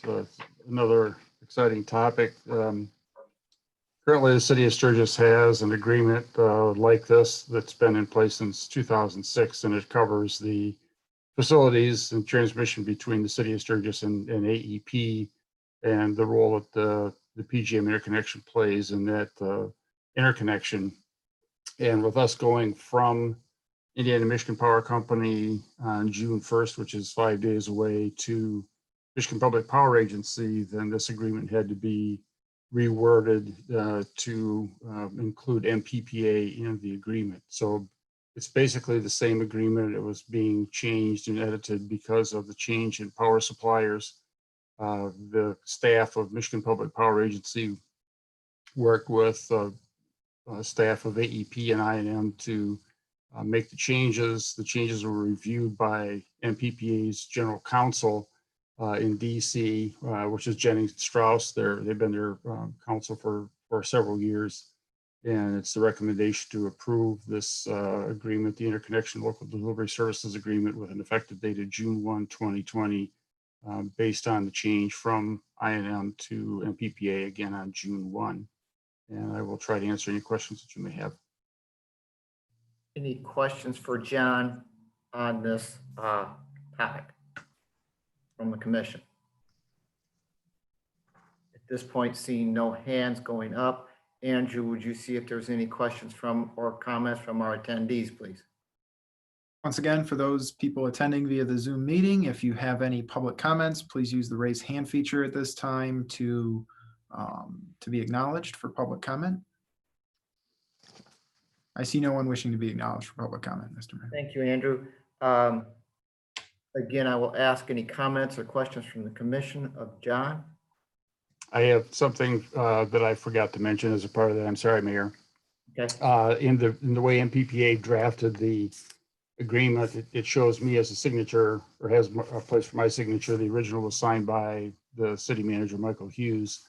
We can make that change if you wish, but it's currently written with to come out under my signature unless you want to change that. Okay, so no, if we want to change this, we should make that in our motion, correct? I would say yes. All right. Sorry for the delay. Thank you, John. Any, again, questions, comments? If not, I will accept a motion for this item.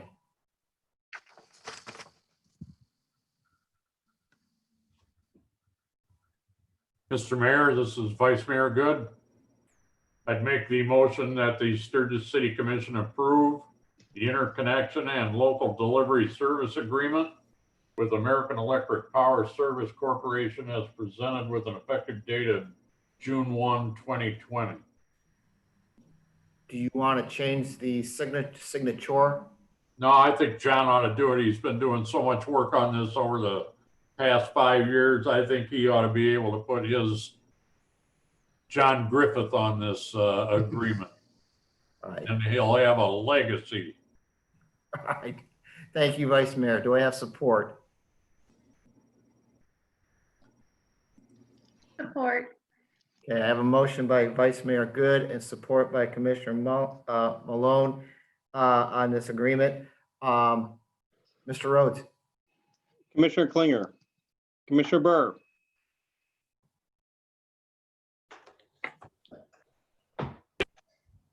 okay, that's a yes. Commissioner Wiki, Yes.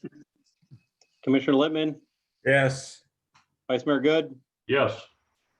Commissioner Malone, Yes. Commissioner Mullins, Yes. Mayor Heil. Yes. Thank you all.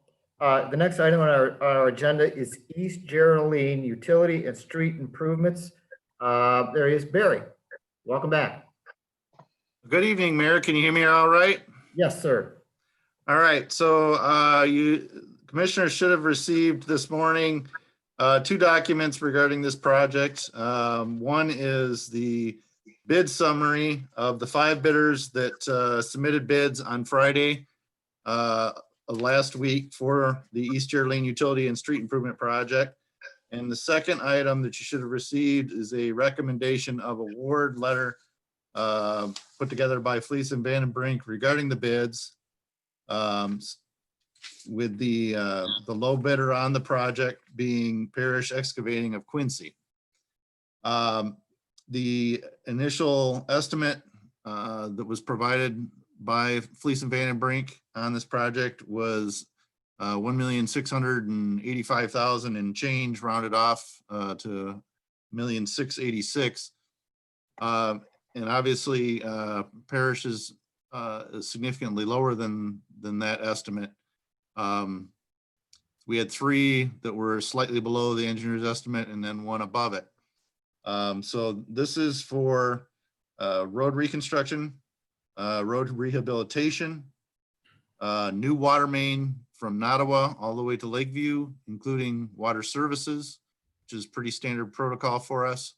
And then we are also 31, I believe, the 31 services that out of 39 along the project will be actually taking new services into people's homes as part of this, as part of the lead service line replacement project.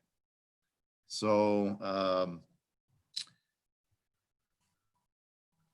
I guess we have a significant amount of money budgeted for this project, totaling $1,680,000. That's broken down by the water budget is $420,000. There's approximately $12,000 was budgeted for sanitary sewer, and the remainder was street repair fund, $1,258,680. Fleece and Vanderbrink has determined that the bids appear fair and competitive, and they are recommending the award of the contract to Parish Excavating. And I will try to answer any questions regarding the project. All right, thank you, Barry. Quick question here is, again, you notice that they are quite a bit lower than everybody else on here. Has the city worked with Parish, and has Fleece Vanderbeck ever dealt with them? That is a yes on both accounts, Mayor. Parish Excavating did the Market Street lift station project back in 2016, I believe, where they replaced the lift station and installed a force main down Market Street. And Fleece and Vanderbrink oversaw that particular project for the city of Sturgis. I know that have Matt Johnson is one of the individuals on the line today. He could speak a little bit more to other involvement Fleece may have with Parish. And they have talked last Friday extensively regarding their bid to make sure that there's a clear understanding as to what's required of them and materials, and make sure that they still felt comfortable with their bid. So at this point, if you want to have Matt talk to you for a few minutes, that would be great. Otherwise, I'll take other questions. Okay, Matt, are you there? Would you Yes, like to yes, add I am. anything, This is please? Matt Johnson, Fleece Sir? and Vanderbrink. We have worked with Parish in the past on other projects. They're a very qualified contractor. They know what they're doing. They're very responsive, good to work with. Very minimal issues or concerns on our history of dealing with Parish. We did last Friday converse quite in depth about the project requirements, the materials, the scope, the specifications, and they indicated that they are aware of everything. We went through it, and they are comfortable with their bid, even being significantly lower. Okay, thank you, sir. Any comments or questions for either Barry or Matt from the commission? Yes, Mr. Mayor, if I may. Yes, Vice Mayor. I just want to make an observation. Barry, thanks for coming in way under, with a nice low bid, and maybe you and Rick Miller can talk to one another. We just bought the truck at the higher end of the range for, okay, just a comment. Thanks. Thank you, John. Any other comments from the commission at this point? Mr. Mayor? Yes. I doubt that there was anybody probably more excited about the bid that was received than myself, so. Good. Good. Andrew, seeing no comment or hands raised from the commission, would you see if there's somebody in the or attendants that have a comment or question, if they have something out there? Sure, Mr. Mayor. Once again, for those in attendance in the Zoom meeting, if you wish to make a public comment, please use the raise hand feature to be acknowledged. I see no attendees with their hand raised, but I do see the city manager has his hand raised, Mr. Mayor. Yep, I see two of them popped in here. City manager, Michael. Thank you. I just want to make sure that we note that this project is going to have to be financed with internal loans. So we've done this a number of times in the past with higher dollar water fund projects. We don't have the cash reserves to simply pay that out. So once the project is completed, we'll bring back an internal loan resolution for you to approve, but I want to make sure that you know that now before you approve the project. Thank you, Michael. Commissioner Mullins. Thank you. Just one question for Holly, possibly. The 12,000 for the part was that? Let me get back to it. The budget for sanitary sewer, is that under the modifications for street projects and wastewater department? Is that where that 12 is? It's actually budgeted for in the repair and maintenance line item of the expense in the sanitary sewer. Both the sewer and electric amounts that are there are both budgeted in just the regular repair and maintenance, and they both have sufficient dollars there to cover those. So neither of those would be a capital expenditure. All right, thank you. You're welcome. Mr. Mayor? Yes. To Commissioner Mullins' point as well, the primary, there's just a couple of minor things that sanitary is going on there. We're replacing sanitary manhole castings along the project that don't meet current requirements for opening sizes. And then in addition to that, we have a couple of pipe repairs on the Geraldine project that have been, I believe both of them have been called out in our sanitary amp. So we're addressing those at the same time. So those would be things that do get pulled off the amp repairs list on this project. And finally, we do have a contingency motion as well to provide a 5% contingency on this project as part of the overall secondary motion. Okay. And also I noticed here is there's a motion for Fleece and Vanderbeck. Do you want to go over that now, Barry, or do you want to pass the first two agendas, first two items? No, I can go over that. So in addition to the construction cost aspects of this project, looking to be awarded, we're also looking to have construction inspection services through Fleece and Vandenbrink, which you should have gotten the task order 89A, which provides those services during the course of the project. The project is going to be a fairly long one, estimated at about 4 months of construction. So they'll be doing on-site oversight of the construction progress during the project, and as well as project administration and engineering as things come up, pay estimates, contract modifications, and record keeping during the construction.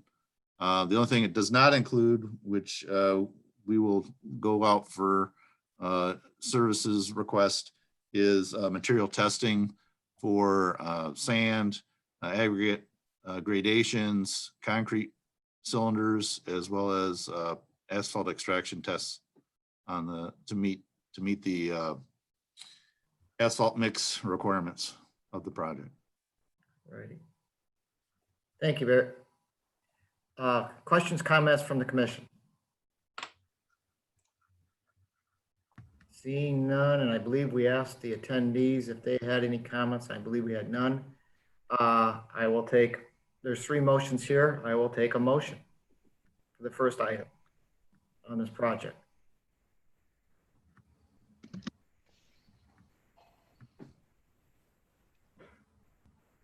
Your Honor, I'll move that the Sturgis City Commission award the contract for East Geraldine Utility and Street Improvements Project to, who was it? Parish. I'm sorry? I think it was Parish Construction, right? Parish Excavating.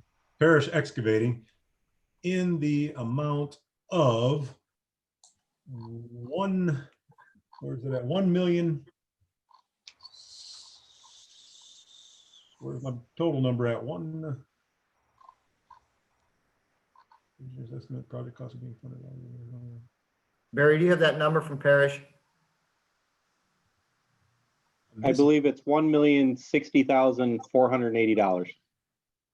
Okay, $1,060,000. $60,480. Mm-hmm. Okay, I lost it somewhere. Okay, and authorize city manager to sign all necessary documents. Support, Commissioner Burr. Thank you, sir. I have a motion by Commissioner Mullins and support by Commissioner Burr for the street project. Mr. Rhodes. Commissioner Wiki, Yes. Commissioner Burr, Yes. Commissioner Klinger, Commissioner Mullins, Yes. Commissioner Malone, Yes. Commissioner Littman, Yes. Vice Mayor Good, Yes. Mayor Heil. Yes. I will take a motion for the contingency fund. Mr. Mayor, I'll make that motion, but the line says that staff is recommending a contingency of around 5%. Shall we just put it at 5% there? Is that the plan, Barry? Holly? It's like within $100 of 53,000. Just try to round it. Okay, so I can just say that I move that the Sturgis City Commission approve a contingency budget of 5% for the East Geraldine Utility and Street Improvement Projects. Okay. Support, Commissioner Burr. Thank you, sir. Motion by Commissioner Mullins and support by Commissioner Burr on the contingency fund. Mr. Rhodes. Commissioner Klinger, Commissioner Burr, Yes. Commissioner Wiki, Yes. Commissioner Littman, Yes. Vice Mayor Good, Yes. Commissioner Malone, Yes. Commissioner Mullins, Yes. and Mayor Heil. Yes. And the last item, the last motion would be on the task order 89A. I might as well, Your Honor. I'd move that the Sturgis City Commission approve task order 89A with Police and Vandenbrink Engineering for construction phase services on East Geraldine Utility and Street Improvements Project in the amount of $168,000 as presented. Support, Commissioner Burr. Thank you, sir. Motion by Commissioner Mullins and support by Commissioner Burr for the task order 89A. Mr. Rhodes. Commissioner Littman, Yes. Commissioner Wiki, Yes. Commissioner Malone, Yes. Commissioner Burr, Yes. Vice Mayor Good, Yes. Commissioner Mullins, Yes. Commissioner Klinger, Mayor Heil. Yes. Barry and Matt, thank you very much for the work you've done. Appreciate it very much. The Mr. last item on our agenda. Mr. Mayor, Yes. before you move on, Barry had his hand raised. Oh, I'm sorry, Barry. No problem, Mr. Mayor. I wanted to provide commission with a quick reason why this is such a fast turnaround on these things without having taken action tonight. You know, probably the project wouldn't have started till the first part of August. Hopefully we can get started near the end of June. So that's why the quick proximity on some of these projects. So it's unfortunately the way it goes sometimes. All right, thank you, Barry. And again, thank you, Matt, for the work you've done for us on this. Moving on to the last item on our agenda is the 2020 board appointments. Mr. Rhodes. Thank you, Mr. Mayor. Every May, we go through the boards and committees, and I contact the board members that have their terms expiring. They have been contacted by city staff, each of those members, and everyone has expressed interest in continuing. We do have one different situation that I will explain in a little bit, but basically everybody that you see on the chart in front of you for the various boards and commissions have requested to be reappointed. In past years, we have taken a motion to at least address all of the reappointments first and then address the other vacancies later. So happy to try to provide more information and how you would like to proceed. I do have a question or a comment here. I was talking to the city manager here this evening before our meeting. Two of these boards have a young lady, Lindsay Metzger. With the information that I received from city manager, he suggested we hold off until our next meeting to appoint to go over the appointment for her, because I don't think she's been talked to this. Is this correct? Well, so a couple things. One, at this point, all I was discussing was the reappointments. And so Ms. Metzger has not been appointed to anything, so she wouldn't be involved in reappointments. So, and whether or not we do it next meeting, I think, so I would discuss that later, but I can do that now. Ms. Metzger has, she put in an application with a lot of different boards checked. I was able to finally contact her and get her intentions of what she really would want to be on, and she expressed interest in both the auditorium and planning commission. The only reason that we will have a planning commission, that was the situation I was talking about, is that Eric Jones, who's done a great job on our planning commission, unfortunately, we have, you can only have one member of the planning commission live outside the city. And currently, the way it's worked out is that we have 3. And so because Eric's term is up, then we can no longer have Eric serve on the board. So that position just came open. We didn't know that it would be open. But unfortunately, Eric can't serve on the board because we already have people living outside the city. So we will be seeking out individuals for the planning board, and then on the auditorium board, it's the requirement of their bylaws to give a recommendation, and certainly is very important to have a recommendation because folks on the auditorium board are going to be asked to chair a committee and do a lot of work, and so they want to make sure that they have the right folks. So going back to my original statement was, do we want to just address the reappointments right now? For example, at the top, Marty Hart and Steve Merchant on the Airport Advisory Board, Liz Whitehead, Nate Mack, and so on and so forth, everybody for reappointments. Okay. So is there any questions or comments on the reappointment of these nice people that want to serve on these boards? Any comments from the commission?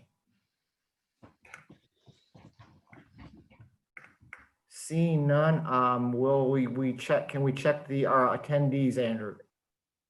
Any comments from them?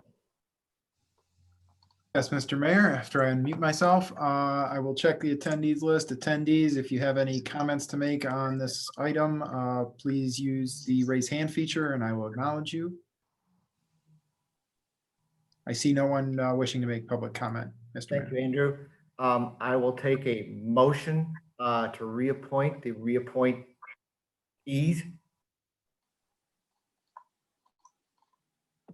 So moved, Mr. Mayor.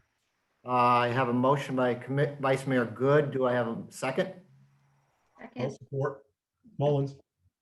Got support by, actually, I think it was by Commissioner Malone and Commissioner Mullins. So however you put it in, Mr. Rhodes. Mr. Rhodes. Commissioner Burr. Yes. Commissioner Malone. Yes. Commissioner Klinger. Commissioner Mullins. Yes. Commissioner Littman. Yes. Commissioner Wiki. Yes. Vice Mayor Good. Yes. And Mayor Heil. Yes. Okay, so going back to the positions that are open, as you can see, nothing on the airport advisory. Again, I addressed Lindsay Metzger on the auditorium board. Although there are a couple spots available on the DDA, you know, everybody has been reappointed. So the only real one that we have that has an opening currently is Ed Habedank, who has been recommended by the Doyle and Recreation Advisory Board. Ed would take the spot of Dave Northrup, who had to resign from the board, and he would serve through May 2021 if you wanted to appoint Ed Habedank to the Doyle and Recreation Advisory Board. Okay. Any comments on Mr. Habedank going on to the Doyle board by the commission? Seeing no hands, and again, Andrew, would you see if any of the attendees have any comments? Yes, Mr. Mayor, once again, any attendees joining via the Zoom meeting, if you wish to make public comment, please use the raise hand feature at this time. I see none, Mr. Mayor. Thank you, Andrew. I will accept a motion to appoint Mr. Habedank to the Doyle and Recreation Advisory Board. So moved, Commissioner Burr. Okay, Commissioner Burr makes the motion to appoint. Do I have support? Mullins will support. Support. Mullins will support. Mullins will support. Okay, Commissioner Mullins makes the motion to appoint. Do I have support? Support. Mullins will support. Support. Okay, Commissioner Mullins makes the motion to appoint. Do I have support? And I have a support by Commissioner Mullins. Mr. Rhodes. Roll call. Commissioner Littman, Yes. Commissioner Mullins, Yes. Vice Mayor Good, Yes. Commissioner Burr, Yes. Commissioner Malone, yes, Commissioner Klinger, Commissioner Wiki, Yes. and Mayor Heil. Yes. So are Thank we you. going to, you're going to talk to Mrs. Metzger about, Ms. Metzger about this, and then we're going to bring her possible appointment back at our next meeting, Mr. Rhodes? I don't know if it'll be our next meeting. Basically, I know Sheila's been in contact with Ms. Metzger, and so I think previous appointments, we just recently appointed Michelle Burr and Alex Shesky to that. I think they actually attended a couple of meetings, so that may be a little bit. And we have another vacancy on that board as well. So they're seeking 2 people. So what we're going to do both for the planning and auditorium board is put stuff out on Facebook. Hopefully we have recently, not seeking getting a lot, but we'll specifically mention the planning and auditorium boards, and hopefully we'll get some good folks to choose from. All right, thank you, sir. And I see that Mr. Hughes has his hand raised. Michael. Thank you, Your Honor. Just to clarify a little further, Ms. Metzger attended the last auditorium board meeting, Zoom meeting. And I think, she's trying to find out if she has interest. If you recall, every board member, I think with the exception of the secretary and president, their chairs, we have 2 vacant chair positions, the fundraising and finance committee chairs. So I think that we have to kind of see how that plays out, and if she's interested in the auditorium board, and then to ask her the question, for example, if she's interested in the auditorium board, which I think that those chair positions are, quite a bit of responsibility and work. Is she still interested in the planning commission? So that's what we're trying to sort out.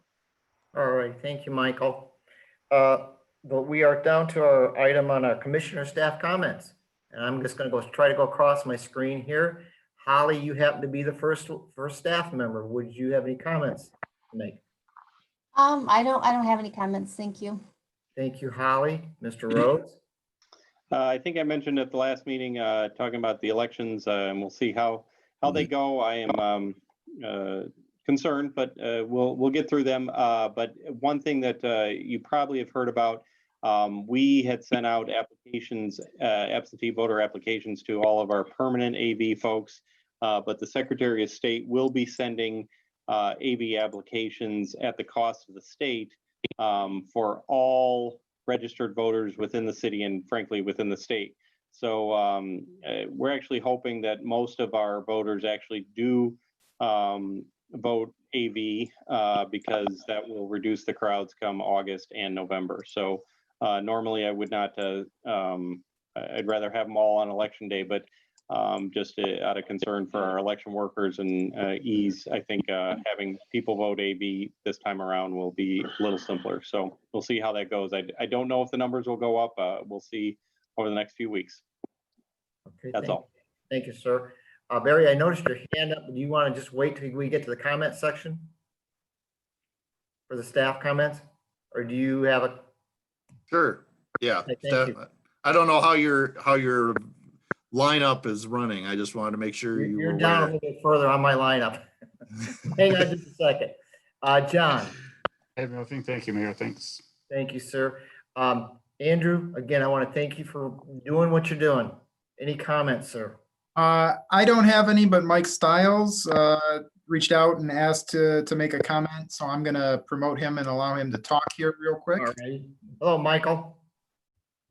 Hello, Mr. Mayor and fellow commissioners. I shouldn't say fellow commissioners. I'm not a commissioner, but members of the commission. Wanted to give you an update.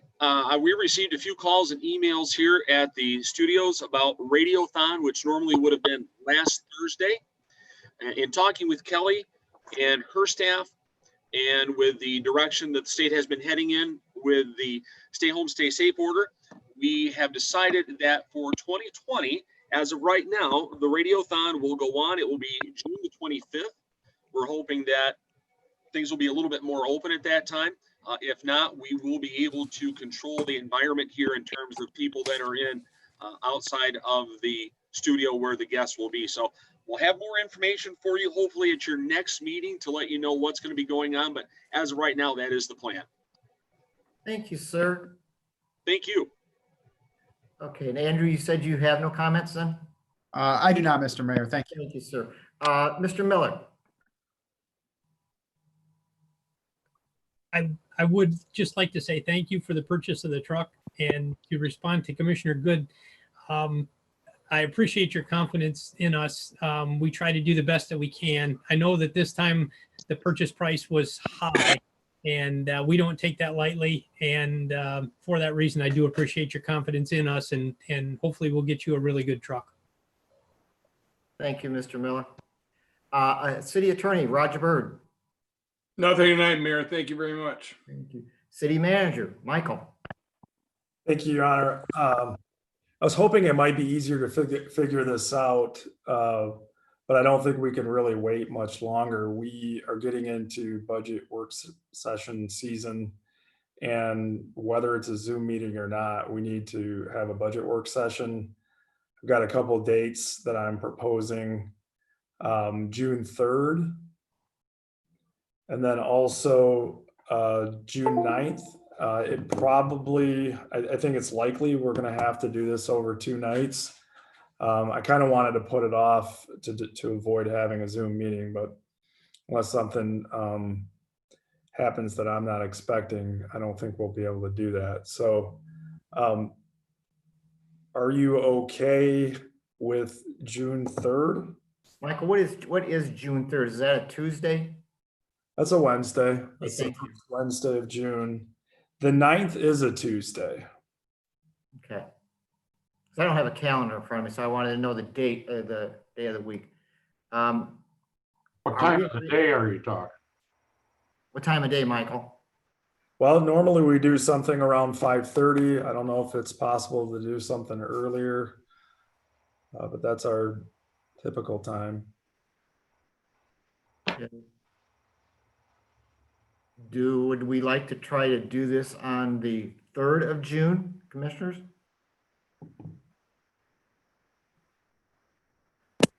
I'm certainly okay with 5:30 on 6/3. You know, fine by me. Commissioner Mullins? If it's not too much, if it's no difference to anybody else, June 9th would be preferred for myself. I could do the 3rd if need be, but the 9th would be much better if we could. Okay. If it's all the same to everyone else. I'll be in Denver on the 9th.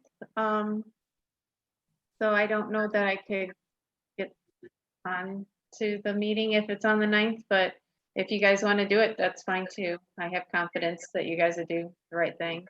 Can we, if we do it on the 9th, could we Zoom Commissioner Malone into that meeting? I'm on vacation. All things are possible. Good one, Commissioner Malone. Good one. If it's Well, only let me ask this. if it's only me, the 9th is, or the 3rd will be okay. I mean, it's not a big deal. Okay. Can I ask a question? If we start on the 9th, could we start earlier? What time? Maybe even 4 o'clock. Does anybody have any conflict? I'm going to be gone for about 3 weeks, starting on June 5th. So I won't be there or able to make that. So it looks like June 3rd might be the day. That's fine. Are we in agreement for June 3rd? Seeing no hands or no's here. June 3rd. Oh, yes, Mr. Mullins. Can I ask one question of Mike Hughes? You had mentioned an earlier start time on the 9th. Would that be possible for the 3rd as well? I was going to ask that also. It's possible for us. And I honestly, I almost would like 2 dates, just in case, but why I'm suggesting going earlier is that maybe we can knock it out in one day. But if we can go earlier at 4, that it might be beneficial to try to keep it to 1 day. Do we have consensus on June 3rd, earlier, say 4:30 start time? Nod your heads. I can see that. Okay, so June All 3rd at 4:30. All right. And depending on how that goes, because we have a lot to cover, we may have to come up with another date, but we'll have to schedule it fairly soon after that. So we can work on that. We'll see how it goes. Okay, good. Just a couple things while I have you. I just want to thank some of our people because they're doing good work in very unusual times. That's a very good audit. We're in very good financial shape, which I think is a good thing going into probably what we're going to be facing for the next couple of years. And Holly deserves a ton of credit for that. She's diligent, conscientious, and she's always thinking about best interests of the city. And the bottom line is we wouldn't be in the place that we're in without her guidance. So I want to thank her. Of course, Rick Miller, I mean, you could see the information that he prepared, that's something that he takes seriously and put a ton of time into, both him and Dennis, and I'm sure others. So I want to thank him for all of his hard work on that. And then for Barry on Geraldine, Barry kept focused during a really difficult time. There was a ton of work to get done. He doesn't just work 9 to 5. And I really appreciate all the work he did to be able to pull that project off, because full reconstruction, it's a full construction season. And as he said, if we go too much later, we're not going to be able to do a project like that. So I'm very thankful to these particular employees for the awesome work they're doing. So that's all I have. Thank you. Thank you, Michael. Barry, I hope you can follow that up. You're next. I wish mine was that representative. I just, for everybody that's on the call still, Andrew shared some information, and if anybody has any questions regarding this, you can contact either himself or myself. As businesses that maybe have been closed for a number of weeks or even months start to open up, one of the things that comes that people don't really think about too much is the water sitting in their lines if they haven't been used in buildings. And so those lines really need to be flushed significantly. And Andrew provided some information. I've seen some other information on it as well, but he's got a YouTube video of how you do it. And it does take a little time, but it really is important to do. It seems like a lot of water, even to me. But in the long run, hopefully that means everybody stays healthy and nothing detrimental comes of it.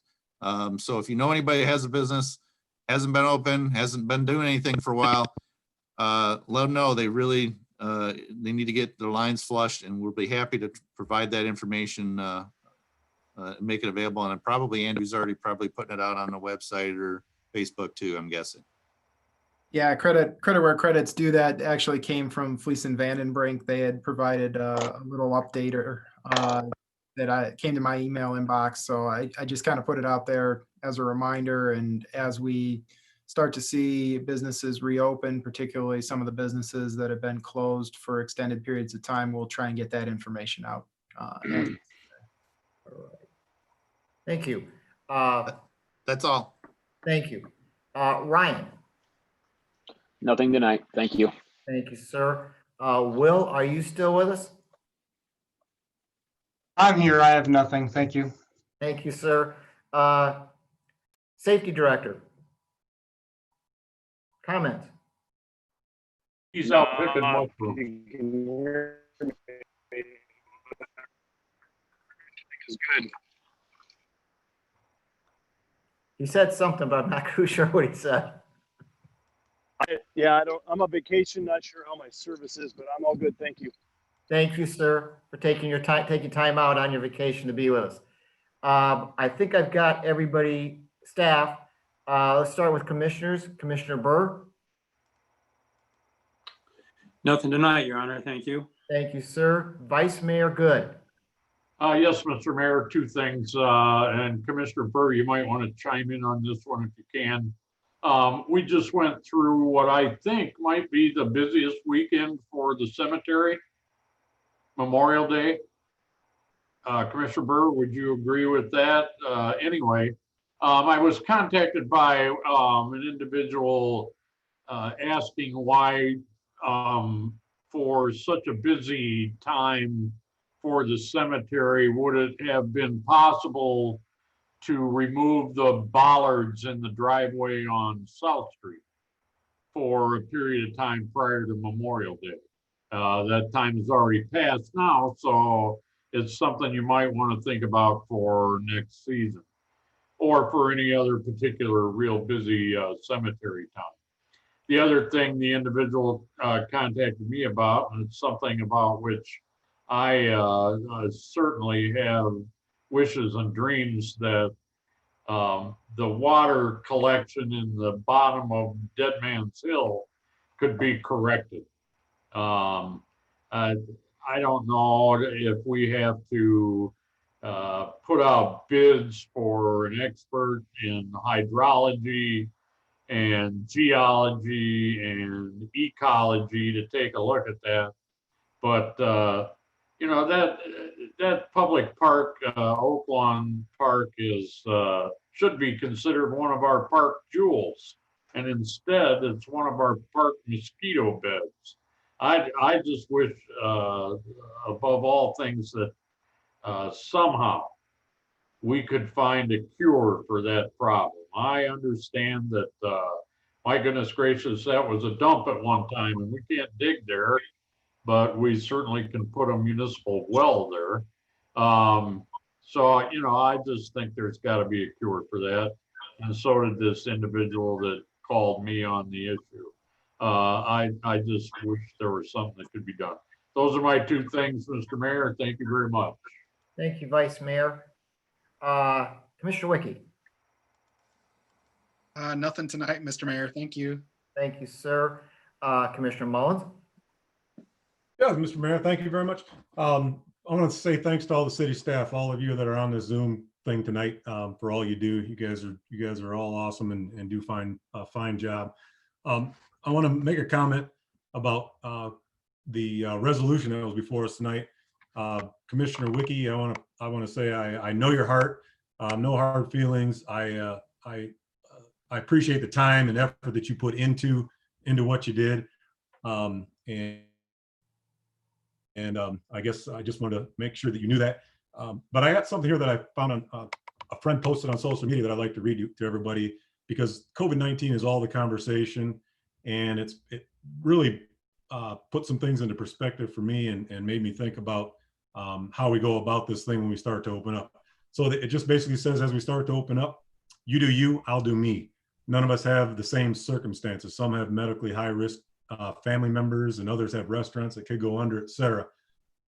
Let's all stay in our own lanes and keep the judgment down as we begin to reopen, or when we do. No one should feel pressured either way. Just a thought, as governors are trying to figure out how to ease back into normal, and I'll say it again, and it's a hard job that these governors have, and I wouldn't want to be in their shoes. But let's all remember, some people don't agree with the state reopening. That's okay. Be kind. Some people are still planning to stay home. That's okay. Be kind. Some are still scared of getting the virus and a second wave happening. That's okay. Be kind. Some are sighing with relief to go back to work, knowing they may not lose their businesses or their homes. That's okay. Be kind. Some are thankful they can finally have a surgery that they put off. That's okay. Be kind. Some will be able to attend interviews after weeks without a job. That's okay. Be kind. Some will wear masks for weeks, and that's okay. Be kind. Some people rush out to get their hair and nails done. That's okay. Be kind. The point is, everyone has different viewpoints, feelings, and that's okay. Be kind.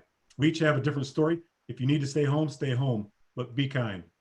If you need to go out, just respect others when in public and be kind. Don't judge fellow humans because you're not in their story. We all are in different mental states than we were months ago. So remember, be kind. Thank you. Thank you, Mr. Mullins. Commissioner Malone. Nothing tonight. Thank you. Commissioner Littman. Mr. Mayor, everything's been said. Thank you. Thank you, sir. And again, I'm going to echo what Commissioner Mullins said. I think we have just a great city staff and what they do for us. And I personally appreciate what they do and just thank them for that. And on that, we are going to adjourn our meeting. We are adjourned. Thank you all. Good night.